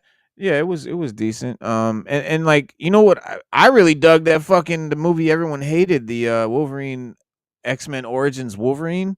Oh, the The first one one with Blob and the Ray and you know, Will I Am was in it, and fucking yeah, Gambit. I like that shit. You know why I like that movie? Because we got the Blob and fucking Wraith and fucking Gambit and like all these characters that we and never got. Like and and Deadpool. Even though they were all terrible renditions of these characters, but at the time that was the best we had. That was what we had. I mean, yeah, So the we Gambit. What you call it, who played Gambit? I thought he played a good Gambit. I liked his Gambit. I really did. I Yeah. really did. But no, all those characters can get it again, man. I think we really need to see. There's so many mutants we need to see, and I hope they don't just do this thing where they just do like the woke thing where they do like, oh, the team is Kamala Khan and X-23 and fucking, you know, like, okay, like come on, bro. I need to see, like, I want to see some obscure shit Yeah. What about Dakin? So this is the new lineup of Marvel Legends figures that I'm so fucking hyped for, dog. This shit Oh, right here I because love these it are too. The Toad is one of my favorite Brotherhood of Evil Mutants. Ever since oh the yeah, Toad, yeah, yeah, Toad, Pyro, Pyro, all of them Pyro's cats. cool, but Toad is just different. Yeah, Toad is different. He was Yeah, just he had a different characteristic. Him and Avalanche. Avalanche. He used to hang out with Pyro. yep, yep. Avalanche, Yeah. fucking yeah. This is Oh, okay. Yeah, there you go. Toad, little Toad right there. That's my guy. Yeah. Yeah. Yeah, He's wild. And he's playful, but he's dangerous too. And yeah. he's just like a frog, what you call it, Toad. He has a psychedelic effect too, Mm-hmm. besides his tongue. But yeah, he's a Yeah. good I like that character. He's crazy. Fucking the shirt I'm wearing right here, Mm. Infinity Gauntlet, Adam Warlock from that comic is what this figure is. I love this dog. I really like this iteration of the character. I felt robbed when we got the one in Guardians of the Galaxy, but this is Adam Warlock. Yeah. Man, he's got the gauntlet. Look at that. He's got the fucking gauntlet with the jewel with the gems. That is sick. The only thing that would have made it better if they had the cloth cape, wired Oh cloth. yeah. That would have set it off tremendously. But it's a dope Yeah. character, man. Legends hasn't done any cloth shit yet, so we'll see if Oh, they ever do. But Doctor Doom. They did it for yeah. Doctor They Doom. did do it for Doom. Yeah, they did do it for Doom. They've done a couple. They have, but never like with good wire or anything like that. Like I got the Doom one. The cloth just hangs. There's no wire in it or anything like that. Like the DC ones. But this has a cool cape. I like the two tone. I like the yellow inside, the red outside. That shit looks wicked. Yeah. But yeah, I really like this figure right here, man. I can't wait for this one. It's got the pinless joints, double joints. This is the new version. These are the new Legends, and they come with this mini comic. So Mhm. this little mini comic book that they can actually hold in their little hand is pretty dope. It's a dope thing, a dope idea rather, and yeah, that's dope. That's what's up. Can't wait to get it. Now this is Wolverine's son, Dakin. Yeah, Dakin. Yep. Got his claw. He got the one claw coming from the underneath, and then the two coming from the top. And that's his look right there. But he has this look too with the mask off Yeah. and the tattooed arm. And yeah, that's sick. Yeah. And he's a little bit taller than his father, so Yeah. I hope they do. I hope they make the figure a little bit taller. It looks thinner. It does look like it could be a longer legged sculpt, yeah. But there's his Dark Reign, Dark Avengers comic that he's from. That Yep. was a sick ass story too. Banshee. There There's you some cloth. Yeah. Yeah. There's Yeah. some As cloth. soon as I get out of the Marvel Legends, here they come with the guy I needed to complete my damn Oh, 75 super size. I mean, what you call it, comic cover. Because I had all the characters, bro, except for Banshee. I was using the old Banshee, and it didn't. oh yeah. But now they come out with this one. And he got the sideburns, dog. Yes, the mutton chops. The chops. And he come with giant size X-Men. Yeah, see? The giant size X-Men. I had all those characters ready. I should have kept them. But you know. But yeah, So they have figure. They have two. Very cool figure. God damn it. I dig that figure 100%. Yeah, and the damn, I think they gave him the I think so he comes with two different heads. Mhm. Or I don't know if it's heads or if his hair comes off, but he's got one head with the regular with no mutton chops, and then he's got one head with mutton chops. The Banshee dude. Let me get back to him. But also, I was told, there, you see? I was told by a buddy of mine, that they did have the version. Remember the blue X-Men, the Jim Lee version, the 3 packs, where he was in the blue Banshee. Yeah. That band she comes with a screaming head with the mutton chops. Oh. So you See this yeah. this hair looks like it comes off. It's like got a there seems to be a gap around the hair and around the ears that you can see almost like it comes off the head. Like you can put either hair on either head. Like there looks like there's space between the chops and the face right here. I can't be sure, but I could be wrong, but it definitely looks like it could. But that's let me see if that's the same face. Yeah. Yeah, that's okay. So it looks like two different heads. That's the mutton face, and the other one's the screaming face. I really wish they had the screaming face with the mutton. Well, you got to get the other the 3-pack. I'll get the 3-pack and put the head on there. Yeah. Yeah, that's basically what it is. Yeah. Now I like this figure. This is Rom. I Space like Rom. Yes. Rom the Space Knight. A lot of people might not know who this guy is. But that's a cool throwback right there. Yeah. And you And know, it when comes, I seen this figure, I was like, "Oh shit! Here comes the Chrome Master." you already know. You know, the Chrome Master. You He's gonna already have know. a lovely time. I can't wait to chrome Rom out. But yeah, there's the Rom #1 comic. Yeah. But And I that's just had a cool. full run of Rom because it was a short run, Yeah.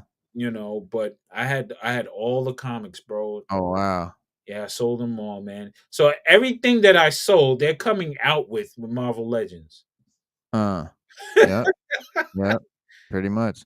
Now this is cool because I don't collect Iron Man figures except for I have the first Iron Man where it looks like he's wearing like tights on his arms, like the yellow and blue, the OG Secret Wars Iron Man. Yeah. And like, but any of the armored Iron Man, especially the MCU stuff, like I never got those figures because for some reason they just always looked cheap. They look like there was like not much detail to them. They always just seemed like shells. Like I don't know, they seemed hollow. They just didn't feel like they had the quality or the detail to me. I say that to say this motherfucker does. This shit looks beautiful, man. Look at the sculpt. Yes. That is wicked, and this is Ultimate Universe Iron Man. A version I never really was a fan of. I didn't really like back in the day when it came out, but I really like it here. Yeah. He's dope. It's a dope storyline too. The AI Iron Man and things take place like the suit interacts with him and it's crazy. Yeah. The scope is dope. Good. And it reminds me of some anime too, so it's just super dope. Yes. And then he's holding his Ultimate Iron Man #1 right there. Yeah, these are cool. This is a cool idea to come with these little mini comics. I really like that idea. It's a cool idea. I like that the little things. And then they got the Miles Morales Spidey. This looks kind of like a Mafex figure to me. This is a really nice figure. Yeah. Very well made. The head sculpt though, he looks like I don't like that face sculpt. I would never wear the face sculpt anyway. Yeah, he looks like Stefan from Spiderverse, bro. Yeah. Yeah. I couldn't deal with it. No shade to my man Jalil White, but still, it's like, come on, man. He's supposed to be a kid. He looks like he been through it. Like he after he fights crime and stuff, he got to smoke a menthol or something. Yeah, he looks wild, man. I mean, it's great effort on that part. I mean, the body structure and everything is cool. So, yeah, and they've done a lot of different Spider-Man sculpts. Which, speaking of Spider-Man sculpts, there's a really new Spider-Man that they are doing as well. Yeah. But this that I'm gonna show you too. But yeah, that's the Miles that I got. Okay. And and it's pretty good. I mean, it. How's the articulation on it? It's it's all there, fully double joints, butterflies on the shoulders, like it's full articulation. It's one of the most articulated figures that Marvel Legends has. That one, I grabbed a bunch of these because I was trying to get the one that I saw. The most updated body would be the one with Yeah, the original 70. What was it? The 76 or the 60 something Spider-Man? these are the new bodies. Then there's this one too. I really fucking love this one because it's like the classic Spider-Man, Yeah, and I yeah. never see that anywhere, and I fucking love it. And I think that's the same body as what they have there. Like, yeah, it looks the same to me. Yeah. Well, there's the differences are like in the hips. Like, see how he's got the swivel hip, Yeah. Oh, okay. Now I see. and then this one doesn't. It has more of like a Okay. like The crunch, the crunch. yeah, but Yeah. no swivel, right? And then Mhm. it says a swivel But no. and Oh, a and the crunch. crunch. Okay. Yeah, this is like peak right here. This is one of the Yeah. best. That's definitely one of the best Spideys. But since we're looking at figures, I just got this good Ooh, old leather neck.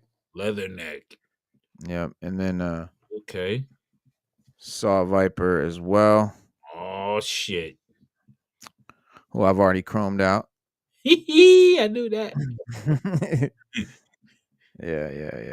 Now, Yeah. he's pretty cool. He's pretty cool. The chrome accents really help, Yeah. but yeah, he's very cool.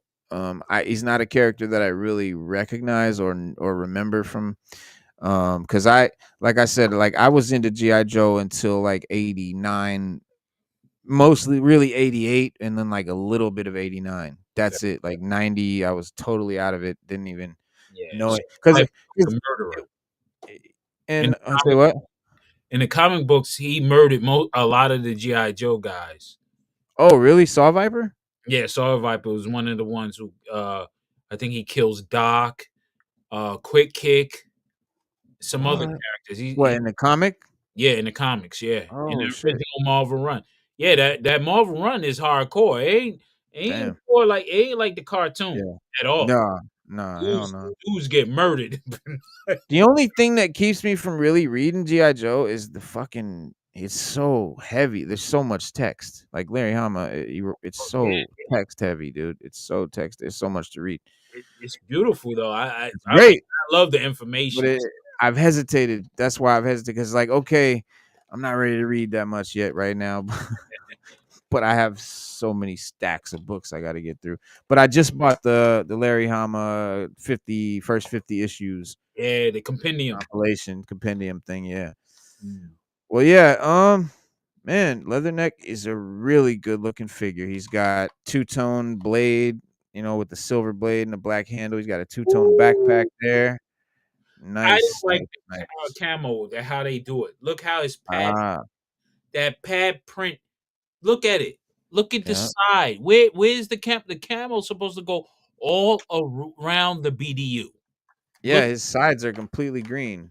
Like his sides are blank. They have no camo on the sides. yeah, I think that's a mistake on their part, man. That don't make sense to me. It looked like he got an Adidas stripe down the side or some shit. You see? Now you turn it to the side. Yep. Yeah, that's something That's wrong. pretty weird. That is weird. I wonder. I mean, I guess it's a design choice. I don't agree with it. I don't know if it's a design choice or they messed Well, up. because look down towards the bottom, you can see some of it creeps over into the middle. Yeah, but I don't know, man. That So it's definitely a design. they need to do when you got camo, man. And I'm a camouflage dude. I love It's not an camouflage. inside either. That's the Yeah. best thing they ever made was camouflage, in my opinion. Uh, Yeah. for real, I wear that religiously. My wife look Yeah. at me like, "You look like you're going to war every other day." I'm like, "Yeah, much." Um, Yo, this hat is crazy too. They got it where it's really shallow, so it has to ride high up on his head like that. oh, How they wear it. oh yeah, Yeah, it's yeah. They're covered. yeah. He comes with shades too. Mhm. Mhm. Oh, shooting glasses or whatever. Okay. Mm-hmm. Oh shit! I thought he had two middle finger fists. I was looking at him upside down. Like, oh That would snap. have been dope. Yeah, they should have something like that, like hand packs. Yeah, dog. Sign, middle finger sign. Right, all kinds of hands. Yeah. Yo, these little shades are dope. The detail on them is great. They have I don't know if you can see, but yeah, they have clear lenses. There's a hold on, man. It would be dope if this would focus. Oh, I see. But yeah, you can see the nose thing. Yeah. Yeah, yeah. The detail is crazy. Detail is crazy. Classified is definitely the premier figure line for the money right now. I mean, obviously it's not one of the high-end Japanese figures, but it's even more detailed and better than some of those. Mm-hmm. These classified figures have more going on than some of the Mafex figures that are 150, 180 bucks. And here's the These secret to the classifieds. Look at all that detail. All Man. they did was enhance the 25th anniversary figures. Right, and make them bigger so they could have more detail. Yep. They upsized them, and then they added and took away what they needed. Yep. You know, so. And that also let them do better proportions, because some of those newer ones, they had weird proportions. They were a little bit stuff. Because they were trying to get away from that massive head of the 80s line. Because the 80s figures had giant heads. Yeah. Yeah. This is so he check it out. He's got a fucking bracelet. It's like a silver bracelet, like a barbell, like a nose ring. Mm-hmm.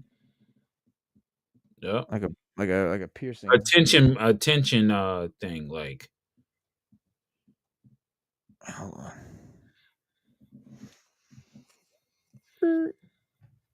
That vest is heavy though. Yeah. This shit is like a fucking. There we go. But I'm trying to get you to see the inside of the bracelet. Hold on. You can turn it around. That's the crazy shit. It turns around. Look. You can turn it around and it can come off and shit. Okay. All right. See that? He got a watch. Same thing. You can spin the watch around. Okay. Oh, they added It's a loose wristwatch that can actually turn around on his wrist. Like that's crazy detail. And this is getting chromed out. You already know that little bracelet is getting chromed the fuck out. Oh hell yeah.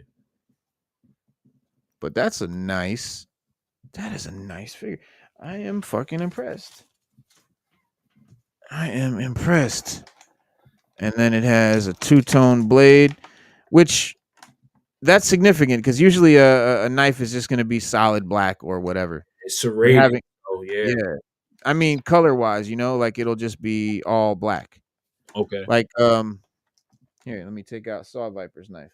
So Saw Viper's knife was just all black. The blade, the handle, everything. Yeah. Now I chromed out the tip. I chromed out the fucking handle. See, I chromed the tip of it and the scabbard. But I put them chrome accents. If those chrome accents weren't there, it would just be a solid piece, a solid black piece. Yeah. Now, his, if I can get it out of the plastic here. I see it. I see, definitely. Yeah. Has the goddamn and it is serrated too. But yeah, that two-tone, that silver blade is nice. Yeah. And that backpack, man, you never see a two-tone backpack like that either. Let me get that in there.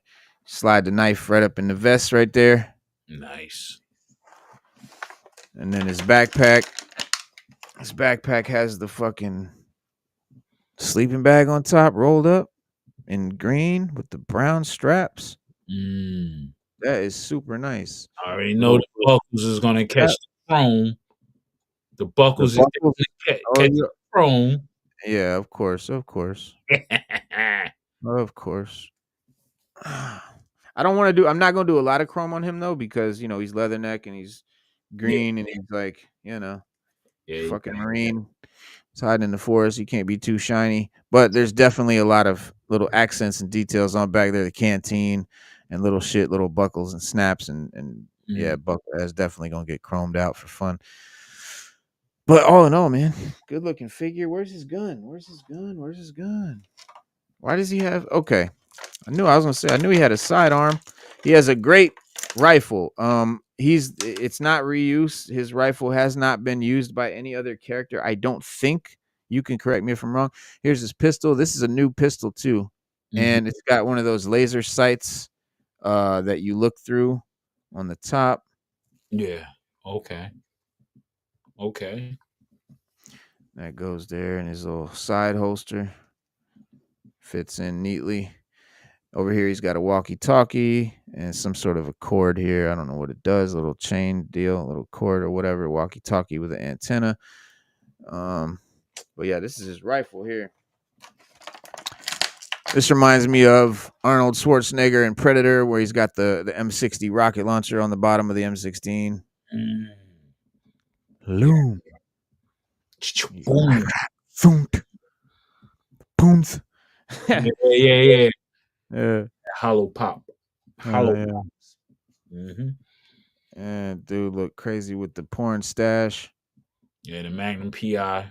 And he got the cow. Like Magnum PI's boss with the hairstyle right there. Oh yeah. Yeah. What's his name? I forget his name too. But that's funny how they make his hat sit real high up. It's like shallow so that you can't put it down on him too low. So it sits up all fucking Marine style. So, but yeah, his rifle is dope. I like that rifle. Looks like an AR of some sort. Clip comes out, of course. It's got the rocket launcher. Grenade launcher, I mean. I can see this little bracelet's going to be a problem. Yeah, that's killing me. His name. What's his bracelets? This is weird. Whose name? I gotta get it. I just gotta. A G.I. Joe character? Oh, Higgins. Oh, Higgins. Oh, you talking about Higgins? Yeah, Higgins. Yes, yeah. Higgins. Yeah, Higgins. Who said it? No, nobody said it. I looked that up. Oh, okay. I had to what up, man? JC3 Fresh. What up? Happy New Year. Yeah. I had to look it up in my because certain things I can't let go because usually I would. Yeah, I'm the same way, bro. If I wasn't live right now, I'd be looking shit up too. But this is dope. This is actually a good looking figure. I trying to get him to hold his gun. I don't like how he doesn't. The butterfly thing. It's hard to do with these vests, but yeah, he's a great looking soldier.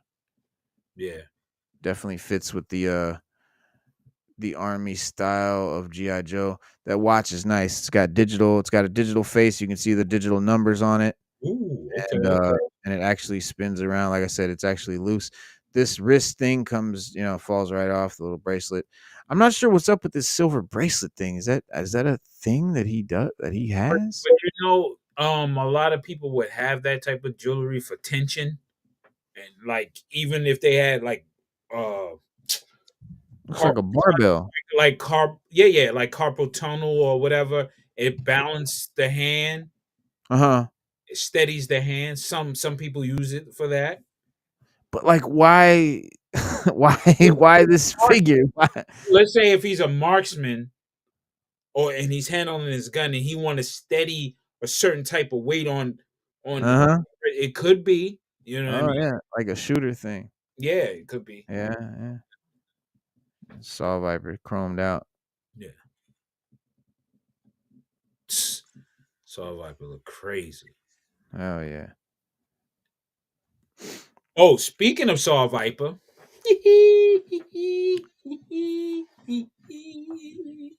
Oh, and his helmet comes off.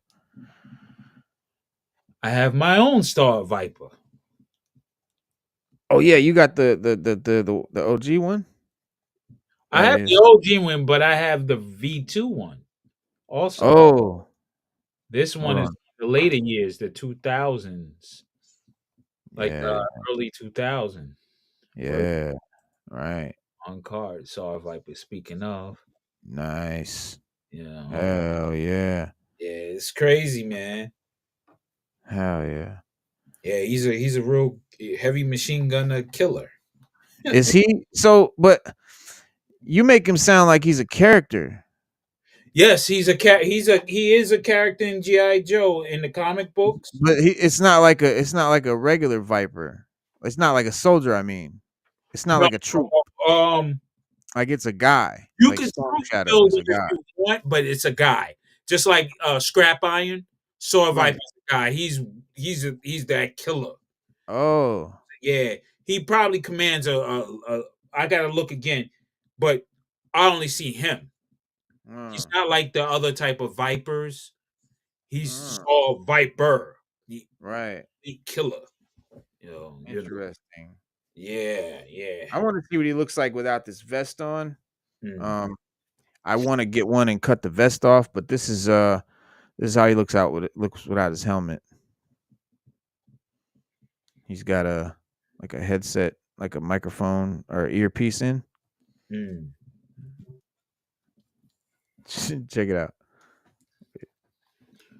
Oh yeah, yeah. It's the ski mask way. He's straight up Right. a murderer, man. That's all He he. got his shiesty on, yeah. Yeah.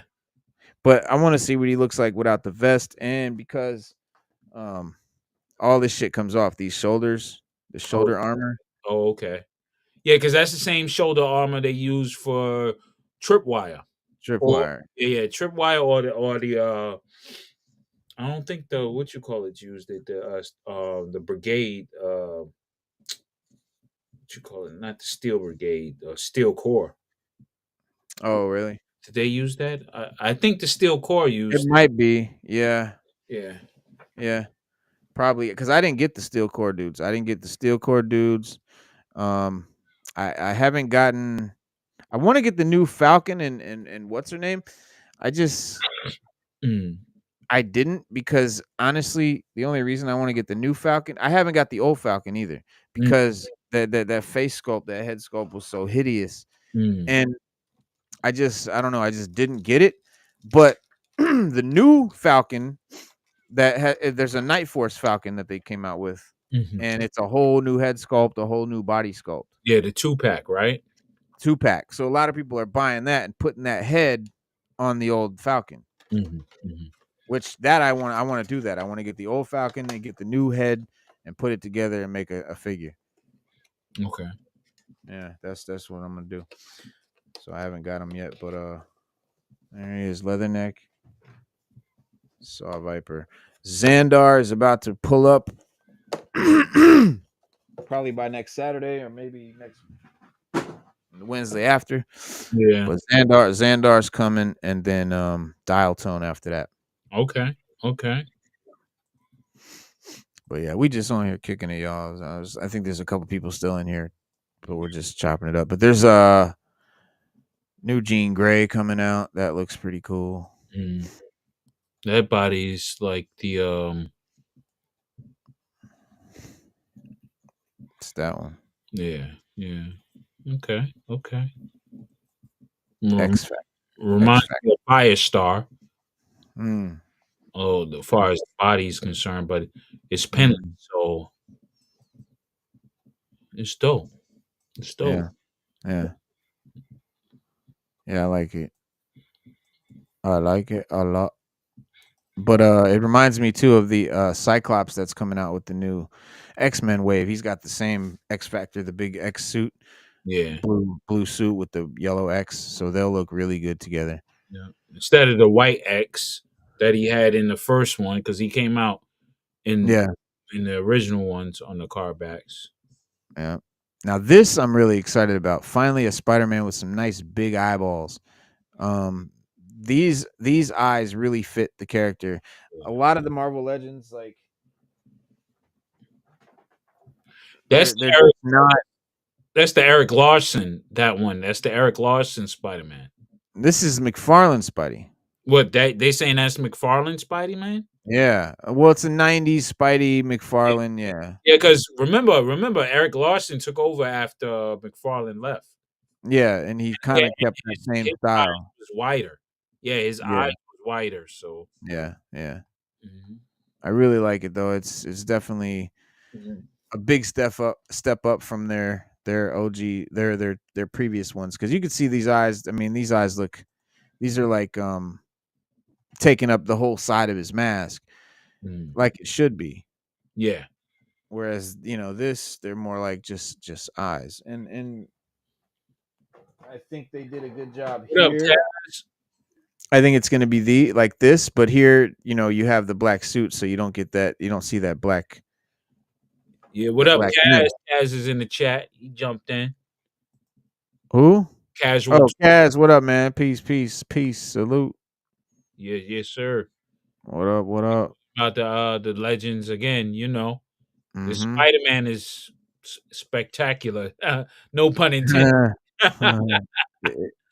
Some might even say it was amazing. Word. Those Yeah. intended puns, right? But that is a night. I mean, it's got some new articulation. They said it's a an original body sculpt, a new body sculpt. Yeah, you hate Hasbro, yeah, man. God Yeah. buy another Spider-Man, yeah. But it's a different Spider-Man. Finally, for the first time, they have a new body sculpt. They've been rehashing that same, like most of these. Mhm. These are mostly all the same body with different paint. Mhm. But this one they're saying is a new body sculpt. Finally, so new musculature, new. They even widened up the hip Mhm. gap so that he could do more dynamic poses like the one you see here, where his knees are kind of higher up and shit like that. And it's promising. And then it has a lot of new features. You get these cool like web skeeters right here with little stand and shit. He's got the little web shield. I really like this spider sense thing they got. Where is it? I think it was on a first picture. Yeah. Well, there's one. You can see it's not on him, but there it fits down right on his head. You see right here, and it's like lightning coming out. Yeah, so that looks cool. And then he's got one where his one eye is kind of smaller than the other eye, which is what happens usually in the comics when the spider sense tingles. Like one eye will go and he's kind of like what? Yeah. And so they have that head there. So really exciting. Really big selection of hands there. They got two ungloved hands where you see the web shooters, and you can see the arm braces and the little web shooters on his fingers, and he's got that. And then he's got another set of hands where actually webs are squirting out. Yeah. So we've never had that before. And then of course he's got his regular thwip hands, he's got his wall crawler hands, and then he's got a couple of gripping hands to hold the web strings. But comes with a gang of shit. It's definitely a new. I think they new took a page out of Mafex or Mayfex's yeah. with this one. They really studied those figures and try to implement some of that articulation stuff into these new figs. Yeah. Yeah. I have a hate-love relationship with Hasbro. Yeah. I Yeah, love I it. hate them so much I left them totally. Yeah, you did. You boy, did you. I mean, listen, if I knew somebody or if I had the opportunity or if somebody was like gonna trade me all my fucking classifieds for O-rings, I'd do it. The only reason I wouldn't jump on it right away is because I would want figure for figure. Yeah, I dig it. I want if you trade me every figure I got in classified for the O-ring version, I would do it in a heartbeat. See, the whole thing is I was trading for vehicles and things like that. I already had Right. all the figures that came out in classified. I already had in O-rings already. Right. It's Right. now just trading them off for vehicles and stuff like that. And same with the Marvel Legends. I did a massive trade, and then I did a lot of sell-offs too. Mm, So mm. But Yeah. yeah. Yeah. And my brother thinks I'm still holding on to some. All my stuff is I I sell them. I get rid of them, man. You know, Yeah. and Yeah. the old You rings. have any Marvel Legends left? I think I have a Spider-Man and I have a Hulk. Or just like a couple personals that you're keeping for yourself? That's I all you got? was keeping, but then I got into my brain and I was like, I really don't. I don't have. They in bins. What like when stuff is in bins, I don't see them. What is the Oh, sense of right. having them? Because I Yeah. want to display the stuff that I do have. Yeah. Yeah. Um, Yeah. I'm saving them until I get, a bigger house. But then I say, I'm gonna want more Joe stuff regardless. So let Right. me just get rid of these Marvel Legends I got left over, the McFarlane stuff I got left over, or whatever. You know what I'm saying? Yeah. All the stuff. And just strictly focus on O-ring G.I. Joe. Yeah. That's even I have G.I. Joe from Super 7, the Ultimates. Get rid of Mhm. those, you know what I mean? So Yeah. it's focusing and pinpointing one thing and mastering that one thing. So Yeah, that's well, that's just it. You gotta I mean, some people yeah, I mean, that's what you gotta do. If just focus on one thing, sell all your shit, and just go in heavy on one thing. yeah. Because I my you life, know, I can see the upside to doing that. I just couldn't do it. I love too many yeah, things. yeah. My logic was for a lot of stuff, even my Adam West stuff, was how did I encounter these characters when I was younger? You know what I mean? Like I never had an Incredible Hulk doll unless it was the Mego one. The Yeah. original Mego one where it was just stiff and all. And then I was like, well, if I don't have that particular one, what sense does it make having a Hulk anyway? Because Mm, that was the original one I grew up on. right. All others were just happenstance to buy it. It was available. I said, oh, it's a nostalgia kick, but it wasn't the right nostalgia kick because it wasn't the one that I had when I was like 4 years old. You know what I'm saying? So I it's never collect any Iron Man figures, yeah. but So this one because that's the one when I was a little kid. see, I go off of okay, comic books I can collect because I had them when I was little. You know what I'm saying? Mm, All the comics, I had those comics, the X-Men run and all that classic X-Men, all that stuff. I had that when I was young. When I was like 7 years old, I had a ton of comics. You know what I'm yeah. saying? We had a comic shop up the street from us. So I will always Uh-huh. have comics. Um, Yep. so and with the Adam West figures, I encountered that through the television series, the reruns. And Right. then Right. I have the Hot Wheel cars because I had that when I was little. So Right. I can Right. keep my Hot Wheels Batman, but all the other figures I really don't care about if they're not the original Mego versions. So I can get rid of them. You know what I'm saying? Yeah, see that I love that, but I never had that. Right. So that's the difference for me. I have my Batman series on DVD, so I have it. You know what I'm saying? The way I encountered it when I was little. You know what I'm saying? So Right. for G.I. Joe, it's different. The O Right. rings I had when I was little. So they hold a special place. Yeah. The classified Yeah. never really hold a special place for me. It was just after a while I looked at it, I was like, it doesn't feel the same like when I was little. So Mm, I said, let me get rid of them because I can't really relate to it. I can only relate mm, to the little guys, the you know what I'm saying? So it's like yeah. and even I even got this one from Super 7 and I got it just because it's the cartoon, but Right. Right. I really don't care about it. I really sat down and looked at it. I was like, I really don't care about this shit because it's not the cover girl that I had. And I had my cover girl over here in her Wolverine. You know what I'm saying? This was just, something to see the quality as well. It's great quality they put into it. I can say that, Right. but it's not the same. It don't feel the same. It's not. Don't give me that same energy. But Right. if I take out this wild weasel, this got mad energy in it, man. Because I Mm, had this dude. I remember the Christmas I got it. Right. I got it. I remember me and my brother sitting with the rattler and the dragonfly. We flying around in the living room. My mother saying, "Sit your asses down," because we going crazy. You know Yeah. what I mean? Yeah. Yeah. The memory that I attached to it, so that's why it means more to me than anything else. So That's why I would trade my classifieds for O-rings for that reason.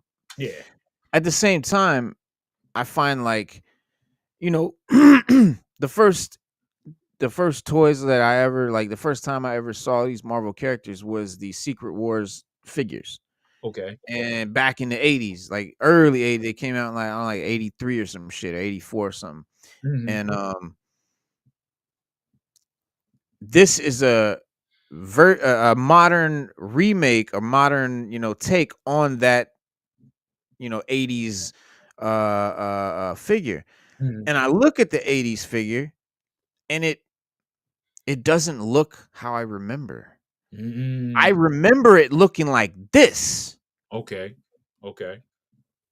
Stay with me now. I All got you. right. Have you ever looked at a video game that you played in the 80s or 90s now and swear to God that shit used to look better than that? For me, I swear to God, bro, so many video games, even Xbox or PlayStation 1, like even more recent shit. When I see them games now, I'm like, God damn, that shit look like that. Especially some of them PS2 games and Xbox 360 or original Xbox games. Like I feel like when I was playing them that they looked really good. And I I give see you them now. I Like give you today, the answer to that. I give you the clear answer to that. Your imagination and your perception with your imagination gave you a different picture than it actually was. exactly. So that's why I find value in this new version where I don't want the old Secret Wars figures because I looked like that. I looked at them and I'm like, I don't know, that just don't like this is how I felt when I held it. Like I felt like it was like this. So that's why I appreciate these newer versions of these older figures. With G.I. Joe, I didn't when I was a kid, like their heads didn't look that out of proportion to me. Mm. They didn't look that goofy, but if you pick up your O-ring figures right now, the heads are massive because they couldn't really do a face sculpt much tinier than that. Yeah, true. And they wanted to make cool heads, but they also wanted the figure to be a certain size, so their heads are a little disproportionate. Mhm. And that's why the 2025 GI Joes, you notice their heads shrunk a lot. Yeah. They have much tinier version heads, and that's because they wanted them to be more proportionate. But as a kid, my imagination, I didn't see them as out of proportion, so I appreciate the Yeah. newer versions of the toys, like because they kind of like they look like how I imagined that they looked back in the day. Mhm. It's the same thing with video games. I like a video game like I love a remake of a game, a great game. Like they made a Ratchet and Clank Ooh, remake I remember on that. PS. Well, Yeah. there's a PS5 one now, and it looks Crazy, right? amazing, bro. It looks fucking butter, dog. It just looks so smooth and just so beautiful and just amazing. And when I look at the old Ratchet and Clank, it's like that's how I thought it fucking looked back then, and it doesn't. Mhm. It's, I mean, dog, and like Splinter Cell, that's another one. Like I felt like Splinter Cell looked like a current game today. That's how I felt it looked back then. And I see games today, Unreal Engine 5, like brand new video games, like in my mind, that's how they looked to me back then. Like, and like you said, it's your imagination. It's also the fact of not having anything better to compare it to. True. It's the peak of current reality. So to us, it is, you know what I mean? Like, and if it gets better, like we thought them Toy Biz figures were dope. They look like shit compared to Marvel Legends. Yeah, yeah, yeah. Hey, I mean, and I can admit that the O-rings can't hold a candle to the detailing of the 25th anniversary, nor the Right. classifieds. I can Right. understand that, but it's me. I'm a nostalgia. Like Me too. to the feeling of it. Like Yeah. so I can No, I appreciate. feel you. We talked the other day. Kaz can attest to this. We talked the other day, and we were on his channel last night before I guess I fell asleep or something, blacked out. Um, we talked about the old movies, like the old Captain America from the 60s and early 70s, the old Yeah. Spider-Man, the Hammond Spider-Man, the old Mhm. Doctor Strange, the disco era Doctor Strange. Yeah. Still watch those shows, even the old Incredible Hulk, due to the feeling and the energy it possesses. You know what I'm saying? Like, if Mhm. I really want to go back into the 80s, I'll have my old school music on, and then I'll watch an old school show and stay Yes. in that realm. Yeah. I time travel that way. So I go to Yes. that realm. Yes. I You know? feel you, bro. That's yeah, there's nothing like the OG, man. And I, as much as I, I feel that way about the Secret Wars. Mhm. I didn't play with Secret Wars toys as a older kid. When I had them Secret Wars toys, I was like 4. Oh, okay. My I did. mind wasn't I wasn't 7. Like, I wasn't creating scenes and having fun like I did with my G.I. Joe shit. With Yeah, my Joe shit, I was in there. I was immersed in a world type shit. I dig. So Same here. my nostalgia for G.I. Joe is a whole nother level. Like, I would take O-rings over fucking classifieds every day of the week and twice on Sunday Mhm. because this was my shit. I Yeah, didn't play with Transformers. I didn't play with Thundercats. I didn't play with He-Man. I didn't play with anything but G.I. Joe. And I played with everything G.I. Joe. I had the fucking flag, bro. I had the Terradome. Like, I that dig. was like I was 100% a G.I. Joe kid, man. And then it just stopped. Mm. In 89, 90, it stopped dead. I don't know what happened. G.I. Joe, it was not cool to me anymore. I didn't want to play with G.I. Joes anymore. It was just Hormones kicked in, brother. yeah, girls became Girls. same thing that happened to me with comics. Like, I was into comics for a while, then I start chasing ass. That's when it changed. And Yeah. like in my 40s, I then go back to comics and toys and all this shit. It's weird, and I want to do a show like all about this shit, man, because this is a crazy topic. Collecting, At a just late. collecting, period, and like collecting shit, like toys that you collected when you were a kid, like as a grown man. It's a phenomenon. People, it's a phenomenon, and I don't Actually, know it. I started back collecting when I was what? I would honestly say 26. Mm, I was 26, penthouse apartment, me and my brother, and we were buying everything, man. I mean, our shit was decked out like if you seen MTV Cribs, that's how our shit was decked out. yeah, yeah. Overlooking the park, had bitches up in I was in my 20s too. yo, was had broads all in the crib. It was just crazy pandemonium, flyness everywhere, and I had my little collection of action figures and stuff because we had video games. And when you went to GameStop, they had the figures, and I was like, Mhm. "Oh, I seen some Bruce Lee figures." I was like, "I got to get those. That's Bruce Lee. Yeah, I get Bruce Lee." And you then gotta that have blue. brought me back. And then I had Masters of the Universe 2000X or is 200X, either way you want to say it. I had a full collection of that when it first came out. Gave Mhm. it to one of my friend's sons because he was a little guy, and I was moving out. I was like, "Yo, you keep him here," because I was Yeah. making money, so it was just like it didn't matter to me. But I kept my Bruce Lee stuff. I had an Incredible Hulk, which I still have that original Hulk. I would have it was I gave it to my producer to sit in the studio. So whenever I got into the studio and work, I look at the Hulk. I'm like, I'm gonna get crazy with it. I'm gonna get on some, and yeah, man, it started me back Yeah. collecting. Now, Yeah. and then the GI Joe thing that was more so, I would say 2019, where I really said, "Yo, I'm gonna do this. Get my O rings back."